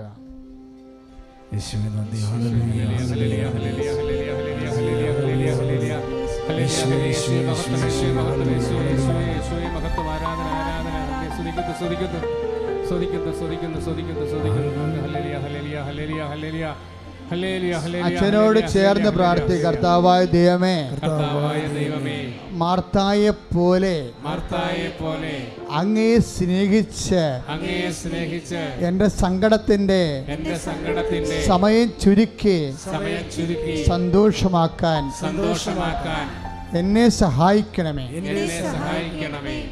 Praise the Lord. ഇപ്പോഴും നമ്മൾ ഉടമ്പടി വെച്ച വിഷയങ്ങൾക്ക് വേണ്ടി പരിശുദ്ധ അമ്മയോട് മധ്യസ്ഥത്തിലെ ദിവ്യകാരുണ്യത്തോട് പ്രാർത്ഥിക്കാൻ പോവുകയാണ്. ഇപ്പോഴേ കർത്താവ് രോഗികളെ സുഖപ്പെടുത്തുകയും കഴിഞ്ഞ ദിവസങ്ങളിൽ രതീഷ് എന്ന് പറയുന്ന ഒരു സഹപ്രവർത്തനമുണ്ട് എനിക്ക്. രതീഷ് അദ്ദേഹമാണ് നമ്മുടെ പത്രം ചെയ്യണത്. ഹൈന്ദവ കുടുംബത്തിൽ ജനിച്ച സഹോദരനാണ്. ഇപ്പോഴും അദ്ദേഹം ജ്ഞാനസ്നാനപ്പെട്ടിട്ടൊന്നുമില്ല, പക്ഷേ ആന്തരികമായ ബോധ്യം വല്ലാത്ത ശക്തമാണ്. അദ്ദേഹമാണ് അത് ലേ ഔട്ട് ചെയ്യണത്. അദ്ദേഹം പത്രം ലേ ഔട്ട് മെയ് മാസം പത്രം ലേ ഔട്ട് ചെയ്തിട്ടും പറയണേ, അമ്മ ജീവിക്കുക. സാക്ഷ്യങ്ങളെല്ലാം നോക്കിയിട്ട് പറയണേ, അമ്മ ജീവിക്കുക. എന്താ കാര്യം? അമ്മയെപ്പോലെയാണ് പെരുമാറണതെന്ന്. ഞാൻ എന്നാടാ അങ്ങനെ പറഞ്ഞത്? അല്ലേ, ഒരു മക്കളുടെ പെമ്മക്കളായാലും ആമക്കളായാലും മക്കളുടെ എല്ലാ കാര്യങ്ങളും അമ്മ തിരക്കത്തില്ലേ? സ്കൂളിൽ നമ്മുടെ പഠനകാര്യങ്ങളല്ലേ തിരക്കത്തുള്ളൂ, അധ്യാപകൻ ഇല്ലേ? നമ്മൾ കഴിച്ചോ ഉടുത്തോ എന്നൊക്കെ ഒന്നും തിരക്കത്തില്ലല്ലേ, ഇല്ലേ? അമ്മയാകുമ്പോൾ എല്ലാം തിരക്കും, എല്ലാ വിഷയങ്ങളും തിരക്കും. മാല ഇട്ടില്ലെങ്കിൽ നീ മാല ഇടാതെയാണ് ഇറങ്ങിപ്പോണത്, എന്താ കാര്യം കഴുത്തൊഴിഞ്ഞ പോലെ ഇരിക്കണല്ലേ, എന്ത് മാല എന്തെന്ന് ചോദിക്കും. ഇങ്ങനെ ഓരോ കാര്യം അമ്മമാരും എല്ലാം ചോദിക്കും. നിൻ്റെ വീട്, നിൻ്റെ വിവാഹം, നിൻ്റെ ചെരുപ്പ്, അമ്മയുടെ ഒരു സ്വഭാവമാണ് എല്ലാം. കൃപാസനം പത്രം നോക്കിയാൽ ഒരു മനുഷ്യന് മനസ്സിലാകുന്ന സത്യമാണ്. എന്താണ്? ഏതെങ്കിലും കുറച്ച് വിഷയം രോഗശാന്തി മാത്രം അങ്ങനെയല്ല. എല്ലാം നിങ്ങളുടെ IELTS, നിങ്ങളുടെ പഠനം, നിങ്ങളുടെ ഇൻ്റർവ്യൂ, നിങ്ങൾ നഷ്ടപ്പെട്ടു പോയ സംഭവങ്ങൾ. ഒരു സാക്ഷ്യം കേട്ട് നഷ്ടപ്പെട്ടു പോയ മാല കിട്ടിയെന്ന്. ഒരു കൊല്ലം മുമ്പ് നഷ്ടപ്പെട്ടു പോയ ഒരു ഉരുപ്പടി ഉടമ്പടി ചെയ്തപ്പോൾ കിട്ടിയെന്ന് അമ്മ കാണിച്ചു കൊടുത്തെന്ന് സാക്ഷ്യം കേട്ടിട്ട് പോയി ഉടമ്പടി ചെയ്തപ്പോഴും 3 കൊല്ലം നഷ്ടപ്പെട്ട സാധനം തിരിച്ചു. അപ്പോൾ നമ്മുടെ എല്ലാ വിഷയത്തിലും അമ്മ ഇടപെടും. അമ്മയാണ് ശരിക്കും. ഉടമ്പടിയുടെ ഒരു പ്രത്യേകത അതാണ്. എല്ലാ വിഷയവും ഒരു മക്കൾക്ക് ആവശ്യമായ എല്ലാ വേദനകളെയും ഒരേ പ്രാധാന്യത്തിൽ എടുക്കുന്നു എന്നുള്ളതാണ് നമുക്ക് ഉടമ്പടിയിൽ നിന്ന് മനസ്സിലാവുന്നത്. കൃപാസനം സാക്ഷ്യങ്ങളിൽ നിന്ന് നമുക്ക് മനസ്സിലാവുന്നത് അതാണ്. എനിക്കല്ല അത് മനസ്സിലായത്, രതീഷാണ് എന്നോടത് പറഞ്ഞത്. ഇത് കണ്ട, ഇതിൻ്റെ നേച്ചർ കണ്ട, മക്കൾക്ക് ആവശ്യമായ എല്ലാം അമ്മ ശ്രദ്ധിച്ചാണ് ചെയ്യണതെന്ന്. അത് സത്യമായിട്ട് എനിക്ക് തോന്നുകയും ചെയ്തായിരുന്നു. അതുകൊണ്ട് എൻ്റെ മക്കളെ, നമ്മളെല്ലാത്തിനും വേണ്ടി പ്രാർത്ഥിക്കാൻ പോവുകയാണ്. ഞാൻ പ്രാർത്ഥിച്ചോളാം, നിങ്ങൾ എൻ്റെ പ്രാർത്ഥനയെ സപ്പോർട്ട് ചെയ്ത് എനിക്ക് വേണ്ടി പ്രാർത്ഥിച്ച് സ്തുതിച്ചാൽ മതി. രോഗം, ക്ഷീണം, വിവാഹം, കുഞ്ഞുങ്ങളില്ലാത്തവർ, വീടില്ലാത്തവർ, സ്ഥലമില്ലാത്തവർ, കടക്കാർ, അന്യരാജ്യങ്ങളിൽ ജോലിയില്ലാതെ അലയുന്നവർ, ജോലി നഷ്ടപ്പെട്ടവർ, വിസ എക്സ്പയർ ആകാൻ പോകുന്നവർ, PR കിട്ടാത്തവർ, എമിഗ്രേഷൻ കിട്ടാത്തവർ, ഇങ്ങനെ എല്ലാ ജീവിതത്തിൽ ഒരു മനുഷ്യൻ അനുഭവിക്കുന്ന മൊത്ത വിഷയം, സാമ്പത്തിക വിഷയം, വരുമാനം ഇല്ലാത്തവർ, ഉള്ള വരുമാനം നഷ്ടപ്പെട്ടുകൊണ്ടിരിക്കുന്നവർ, സാമ്പത്തിക സ്രോതസ്സില്ലാത്തവർ, അടഞ്ഞു പോയവർ, അതുപോലെ തന്നെ വരുമാന മാർഗം കട, കമ്പോളങ്ങൾ, വ്യാപാരങ്ങൾ, വ്യവസായങ്ങൾ, അതുപോലെ തന്നെ എന്തെല്ലാം മാർഗങ്ങളിൽ നിങ്ങൾ നിലനിർത്തുന്ന ഭൗതിക സാഹചര്യങ്ങളുടെ എല്ലാ പോരായ്മകളെ പരിഹരിക്കാൻ വേണ്ടി പരിശുദ്ധ അമ്മയുടെ മധ്യസ്ഥത്തിൽ അച്ഛൻ ഈശോയോട് യാചിക്കുന്ന സമയമാണ്. എൻ്റെ മക്കളെ ശക്തമായി ശ്രദ്ധിച്ചുകൊണ്ടിരിക്കട്ടെ. ഇതൊക്കെ നിങ്ങളുടെ മേൽ കർത്താവിന് ശക്തി ഉണ്ടാകാൻ വേണ്ടി എന്നെ ശ്രമിക്കുന്ന അന്യരാജ്യങ്ങളിലെ സംസ്ഥാനങ്ങളിലും അന്യനാടുകളിൽ വീടുകളിലിരുന്നു കൊണ്ട് എപ്പോഴാണോ നിങ്ങളെ ശുശ്രൂഷ പങ്കെടുക്കുന്നത് അപ്പോഴെല്ലാം വിദൂരസ്ഥർക്ക് കർത്താവിൻ്റെ മക്കൾക്ക് കർത്താവിൻ്റെ കൃപ കിട്ടാൻ വേണ്ടി അച്ഛൻ പ്രാർത്ഥിക്കുന്നു. യൂട്യൂബിൽ സെർച്ച് ചെയ്തുകൊണ്ടിരിക്കുന്നവർ, ഫേസ്ബുക്കിൽ ധ്യാനം കൊടുക്കൊണ്ടിരിക്കുന്നവർ അവരെ ശിരസ് നമിച്ച് പ്രാർത്ഥിച്ചുകൊണ്ടിരിക്കട്ടെ. ദൈവം അവരെ സ്പർശിക്കുന്ന സമയമാണ്. കർത്താവേ കർത്താവേ കർത്താവേ കർത്താവേ, അന്ധന് കാഴ്ച നൽകിയവനെ ഈശോ, ഈശോ ചെവിടന് കേളി നൽകിയവനെ ഈശോ, ഊമന് സംഭാഷണ ശക്തി നൽകിയവനെ ഈശോ, മഹോരോഗിയെ സുഖപ്പെടുത്തവനെ ഈശോ, മരിച്ചവനെ വിരപ്പിച്ചവനെ ഈശോ, ഓരോ മകനെയും ഓരോ മകളെയും കർത്താവേ അങ്ങ് സ്പർശിക്കണമെന്ന് പ്രാർത്ഥിക്കുന്നു. മാരക രോഗങ്ങള്, തീരാവേദികള്, മാരക രോഗങ്ങള്, ഉദര രോഗങ്ങള്, കരൾ രോഗങ്ങള്, തൈറോയ്ഡ് രോഗങ്ങള്, ഹൃദയ രോഗങ്ങള്, പിസ്തുല രോഗങ്ങള്, PCOD രോഗങ്ങള്, ക്രിയാറ്റിൻ രോഗങ്ങള്, പ്രഷർ രോഗങ്ങള്, ഷുഗർ രോഗങ്ങള്, തലക്കറക്കങ്ങള്, മനോരോഗങ്ങള്, എപ്പിലെപ്സികള്, ഓട്ടിസം, ഡൗൺ സിൻഡ്രോം, കർത്താവേ ഹൈപ്പർ ആക്ടിവിറ്റി എല്ലാം സമർപ്പിക്കുന്നു. സ്പോണ്ടിലോസിസ്, തൈറോയിഡ്, ഹൈപ്പോതലാമസ്, കർത്താവെ പെൺകഴുത്ത്, കണ്ടുബന്ധങ്ങള്, അവസ്ഥപേശികള്, മൂത്രത്തിൽ കല്ലുകള്, മാംസപേശികള്, രക്തഞരമ്പുകള്, മാംസപേശികള്, യേശുവിന്റെ നാമത്തിൽ അസ്ഥിക്കുഴകള്, അസ്ഥി ദ്രവിക്കുന്നവര്, കൊല്ലവര്, അസ്ഥി ഉരുക്കമുള്ളവര്, രക്തസ്രാവികള്, അണ്ടാശയത്തിൽ ശുദ്ധമുള്ളവര്, മുഴയുള്ളവര്, ക്യാൻസർ രോഗികള്, ഈശോ ഈശോ ഈശോ ഈശോ ഈശോ ഈശോ ഈശോ, ജോലിയില്ലാത്തവര്, സമ്പത്ത് തകർച്ച ഉള്ളവര്, വരുമാന മാർഗമില്ലാത്തവര്, കടമില്ലാത്തവര്, കടകൾ, സാമ്പത്തിക കടമുള്ളവര്, വീടില്ലാത്തവര്, സ്ഥലമില്ലാത്തവര്, വഴിയില്ലാത്തവര്, വെള്ളമില്ലാത്തവര്, ഈശോ ഈശോ, വിവാഹം തടസ്സമുള്ളവര്, മക്കളില്ലാത്തവര്, മരുന്ന് കഴിക്കുന്നവര്, മാരക രോഗികള്, കാഴ്ചക്കുറവുള്ളവര്, കാഴ്ചക്കുറവുള്ളവര്, ഈശോ ഈശോ ഈശോ, യേശുവിനുമായ നാമത്തില് മാരക രോഗങ്ങള്, തീരാവേദികള് ഈശോ നാമത്തിൽ മാറിപ്പോണം.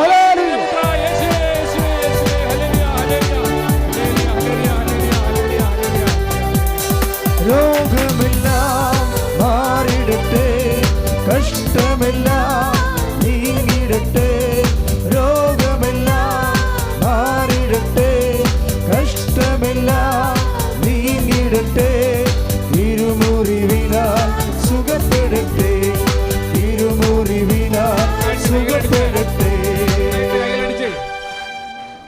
നിറച്ച വസ്തുക്കൾ കയ്യിലെടുക്കുക. പ്രത്യേക ഡേറ്റുകൾ എപ്പോഴും നമ്മൾ ഓർത്ത് പ്രാർത്ഥിക്കാറുണ്ട്. ഇപ്പോൾ ഡേറ്റുകളെ ഓർക്കാവുന്നതാണ്. പരീക്ഷ ഡേറ്റ്, ഇൻ്റർവ്യൂ ഡേറ്റ്, പണം കൊടുക്കാമെന്ന് പറഞ്ഞ ഡേറ്റ്, പണം കിട്ടാനുള്ള ഡേറ്റ്, പുരയ്ക്ക് തറക്കല്ലിടാനുള്ള ഡേറ്റ്, പ്രവാസത്തൊലിയുടെ വീട് വെഞ്ചരിപ്പിൻ്റെ ഡേറ്റ് എല്ലാം ഓർക്കുക. ഇൻ്റർവ്യൂവിൻ്റെ ഡേറ്റ്, വിദേശത്ത് പോകുന്ന യാത്രയുടെ ഡേറ്റ്, അവർ തിരിച്ചു വരാനുള്ള ഡേറ്റുകൾ, തീയതികളെല്ലാം ഓർക്കുക. ഇനി ഡെലിവറി പ്രതീക്ഷിക്കുന്നവർ, പ്രഗ്നൻ്റ് ആയിട്ടുള്ളവർ ഡെലിവറി ഡേറ്റ് ഓർക്കുക. സ്ഥലം അളവിൻ്റെ ഡേറ്റ്, സ്ഥലം രജിസ്റ്ററിൻ്റെ ഡേറ്റ്, എല്ലാ തീയതികളും, സമയം നമ്മുടെ വിഷയമാണ്. കൃപാസനത്തിൻ്റെ വളരെ ദൈവപരിപാലനയുള്ളതാണ് സമയത്തിന്. അതാണ് ആരാധനയിൽ പരിശുദ്ധ അമ്മ വഴി സമയം ഈശോയ്ക്ക് സമർപ്പിക്കുന്നതിൻ്റെ കാരണം. സമയം നിങ്ങൾ ഓർക്കുക. സങ്കടകാലമായ സമയമായാലും സന്തോഷമായാലും സമയത്തിൽ ദൈവത്തിൻ്റെ സാന്നിധ്യം ഉണ്ടാകും. നമ്മൾ ഈശോയുടെ നാമത്തിൽ സമയം ഓർത്ത് കഴിയുമ്പോൾ പരിശുദ്ധ അമ്മയുടെ മധ്യസ്ഥതയിൽ അമ്മ സാന്നിധ്യം ആ സമയത്ത് പ്രസൻ്റായിരിക്കും. അങ്ങനെ അനേകം സാക്ഷ്യങ്ങൾ നമ്മൾ കേട്ടിട്ടുണ്ട്. അമ്മയെ അടിസ്ഥാനപ്പെടുത്തി അമ്മയുടെ മധ്യസ്ഥത്തിൽ നമ്മുടെ ജീവിത സമയം ഈശോയുടെ തിരുസന്നിധി സമർപ്പിച്ച് കഴിയുമ്പോൾ ആ പെർട്ടിക്കുലർ ടൈമിൽ അമ്മയുടെ മധ്യസ്ഥവും സാന്നിധ്യവും നമുക്കുണ്ടാവും.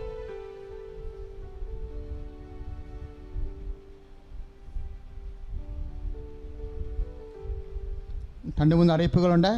അറിയിപ്പുകൾ ശ്രദ്ധിക്കുക. അതിന് ശേഷം നേർച്ച വസ്തു വെഞ്ചരിക്കുന്നതായിരിക്കും. പത്രം വാങ്ങിക്കാനുള്ളവർ പത്രം വാങ്ങിച്ചുകൊണ്ട് നിൽക്കുക. ധ്യാനം കഴിഞ്ഞാൽ ഉടനെ കൗണ്ടറിൽ നിന്ന് പത്രം വാങ്ങിച്ചിട്ട് അതിൻ്റെ കൂപ്പൺ കൈപ്പറ്റേണ്ടതാണ്. ഇന്നത്തെ ഡേറ്റ് പ്രധാനപ്പെട്ടതാണ്. ഇടദിവസങ്ങളിലാണ് പത്രം വാങ്ങിക്കണമെന്നുണ്ടെങ്കിൽ ഉടമ്പടി പുതുക്കാൻ വരുമ്പോൾ എന്തുകൊണ്ടാണ് ഇടദിവസം വാങ്ങിച്ചതെന്ന് ചോദിക്കും. കാരണം നിങ്ങൾ പ്രാർത്ഥനയ്ക്ക് വരാതെ നാത്തുവിനെ കൊണ്ടോ അയൽവാസികളെ കൊണ്ടുപോകണ പത്രം വാങ്ങിപ്പിച്ചതെന്ന് ആണ് ചോദിക്കുന്നതിൻ്റെ അർത്ഥം. പ്രാർത്ഥന മുടങ്ങിയിട്ട് അയൽവാസികൾക്ക് പൈസ കൊടുത്തു വിട്ട് പത്രം എടുപ്പിക്കുന്ന പണ്ടാരക്കള്ളികളുണ്ട്. അങ്ങനെ ചെയ്യരുത് മക്കളെ. നമ്മൾ കർത്താവിൻ്റെ വചനം കേൾക്കാനാണ് ഇവിടെ വരുന്നത്. ഒരു പ്രാവശ്യമാണ് ഇവിടെ വരേണ്ടത്, ഒറ്റ പ്രാവശ്യം മാത്രമാണ്. എന്തിനാ അങ്ങനെ വരണത്? കർത്താവ് പറഞ്ഞു, അവൻ പറഞ്ഞ പോലെ ചെയ്യാവുന്നതല്ലേ നമ്മൾ പറഞ്ഞിരിക്കുന്നത്. അവൻ എന്താ പറഞ്ഞത്? ദൈവവചനം കേൾക്കുകയും അതനുസരിച്ച് ജീവിക്കുകയും ചെയ്യുന്നവരാണ് എൻ്റെ അമ്മയെന്ന്. അമ്മയെപ്പോലെയാണ് ആകാൻ വേണ്ടിയാണ് ഈ ഉടമ്പടി അമ്മ വഴി ചെയ്തിരിക്കുന്നത്. അപ്പോൾ നമ്മൾ വാഗ്ദാന പേടകമാകുമ്പോൾ അത്യുന്നത ശക്തി നമ്മളിലേക്ക് ആവശ്യിക്കും. അതാണ് ഇതിൻ്റെ മെക്കാനിസം, ഉടമ്പടി മെക്കാനിസം. അറിഞ്ഞു വേണം കാര്യങ്ങളെല്ലാം ചെയ്യാൻ. ഞങ്ങൾ പറയുന്നതെല്ലാം കറക്റ്റ് കാര്യങ്ങളായിരിക്കും. സുവിശേഷ വിഹിതമല്ലാത്ത ഒരു കാര്യവും പറയത്തില്ല. അപ്പോൾ ഇതെങ്ങനെ സംഭവിക്കുമെന്ന് അമ്മ ചോദിച്ചില്ലേ? എന്താ മറുപടി പറഞ്ഞത്? പരിശുദ്ധാത്മാവ് നിൻ്റെ മേൽ ആവശ്യിക്കും. അങ്ങനെ ആവശ്യിക്കണമെങ്കിൽ എന്ത് ചെയ്യണം? വാഗ്ദാന പേടകത്തിൻ്റെ മേലാണ് പഴയ നിയമത്തെ പരിശുദ്ധാത്മാവ് ആവശ്യിച്ചത്. അമ്മ വാഗ്ദാന പേടകമാണ്. 12:42 അനുസരിച്ചുകൊണ്ട് നമ്മളും വാഗ്ദാന പേടകമാകുമെന്ന് ഈശോ പറഞ്ഞത്. ശിഷ്യന്മാർ നോക്കിക്കൊണ്ട് പറഞ്ഞു, എൻ്റെ അമ്മ ദൈവരിക്കണം, എൻ്റെ സഹോദരങ്ങൾ. ദൈവവചനം ആര് കേട്ടാലും എൻ്റെ അമ്മയും സഹോദരന്മാരും ആകുമെന്ന്. അപ്പോഴാണ് ദൈവവചനം പാലിച്ച് കഴിയുമ്പോഴാണ് നമ്മൾ വാഗ്ദാന പേടകമാകുമ്പോഴാണ് നമ്മൾക്ക് അത്യുന്നതൻ്റെ ശക്തി നമ്മളിലേക്ക് ആവശ്യിക്കുന്നത്. അങ്ങനെയാണ് ഈ വിഷയങ്ങളെല്ലാം നടക്കുന്നത്. അതാണ് അതിൻ്റെ മെക്കാനിസം. അത് പഠിച്ചിരിക്കണം. ഉടമ്പടി ശരിക്കും പഠിക്കാനുണ്ട് മക്കളെ. ഭയങ്കര ഡീപ്പ് അക്കാഡമിക് സബ്ജക്റ്റാണ്. പുതിയ പുസ്തകം 260 പേജാണ്. നിങ്ങളുടെ കയ്യിൽ തന്നിരിക്കുന്ന പുസ്തകം വെറും 60 പേജേ ഉള്ളൂ. പുതിയ പുസ്തകം 260 പേജാണ്. അതായത് കംപ്ലീറ്റ് പഠനങ്ങളാണ് അതിൻ്റെ അകത്തുള്ളത്. ആ പുസ്തകം ഇറങ്ങുമ്പോൾ നിങ്ങൾ വാങ്ങിക്കുക. 6 പത്രമുണ്ട്: തെലുങ്ക്, കന്നഡ, തമിഴ്, ഹിന്ദി, ഇംഗ്ലീഷ്, മലയാളം. അപ്പോൾ അതാത് സംസ്ഥാനങ്ങളിലുള്ളവരും സംസ്ഥാനത്തേക്ക് പോകുന്നവരും അവരവരുടെ ഭാഷയിലുള്ള പത്രമാണ് വാങ്ങിക്കേണ്ടത്. നിങ്ങൾ കന്നഡയിൽ പോകുന്നവർ, ബാംഗ്ലൂർ പോകുന്നവർ കന്നഡ പത്രം വാങ്ങിക്കണം. ഇംഗ്ലീഷും അവർക്ക് മേടിക്കാം. ബോംബെ പോകുന്നവർക്ക് ഇംഗ്ലീഷും മേടിക്കാം, ഹിന്ദി വാങ്ങിക്കാം. മക്കളെ, എല്ലാ ഭാഷയിലുമുള്ളവരെ അമ്മ മാതാവിനെ അറിയണം. കാര്യം ലോകത്ത് സമയഘടികാരത്തോടെ പ്രത്യക്ഷപ്പെട്ട ഒരേ ഒരു സ്ഥലമാണ്. അതാണ് സഭ ഇത് പഠിക്കണമെന്ന് പറയാൻ കാരണം. സഭ പഠിക്കാമെന്നാണ് അമ്മയും പറയണത്. എന്താ കാര്യം? ഇത്രയും അടയാളങ്ങൾ കാണിക്കുന്നതിൻ്റെ കാര്യം, അമ്മയുടെ പേരിൽ ഒരു മാസം ഇത്രയും അടയാളമുള്ള ലോകത്ത് ഒരു സ്ഥാപനവുമില്ല. അത് നിങ്ങൾ അന്വേഷിച്ച് നോക്കിക്കോ. അമ്മയുടെ പേര്, അമ്മയുടെ മധ്യസ്ഥത്തിൽ ഇത്രയും സംഭവങ്ങൾ നടക്കുന്ന ഒരു സ്ഥലമില്ല. അത് നിങ്ങൾ അന്വേഷിച്ചോ. അപ്പം അതുകൊണ്ട് ആണ് ഇതിൻ്റെ അകത്തെല്ലാം അത്ഭുതങ്ങൾ നടക്കുന്നു മാത്രമല്ല, ഇതിൽ പങ്കെടുക്കുന്ന വ്യക്തികൾ കർത്താവ് പറഞ്ഞ പോലെ ദൈവം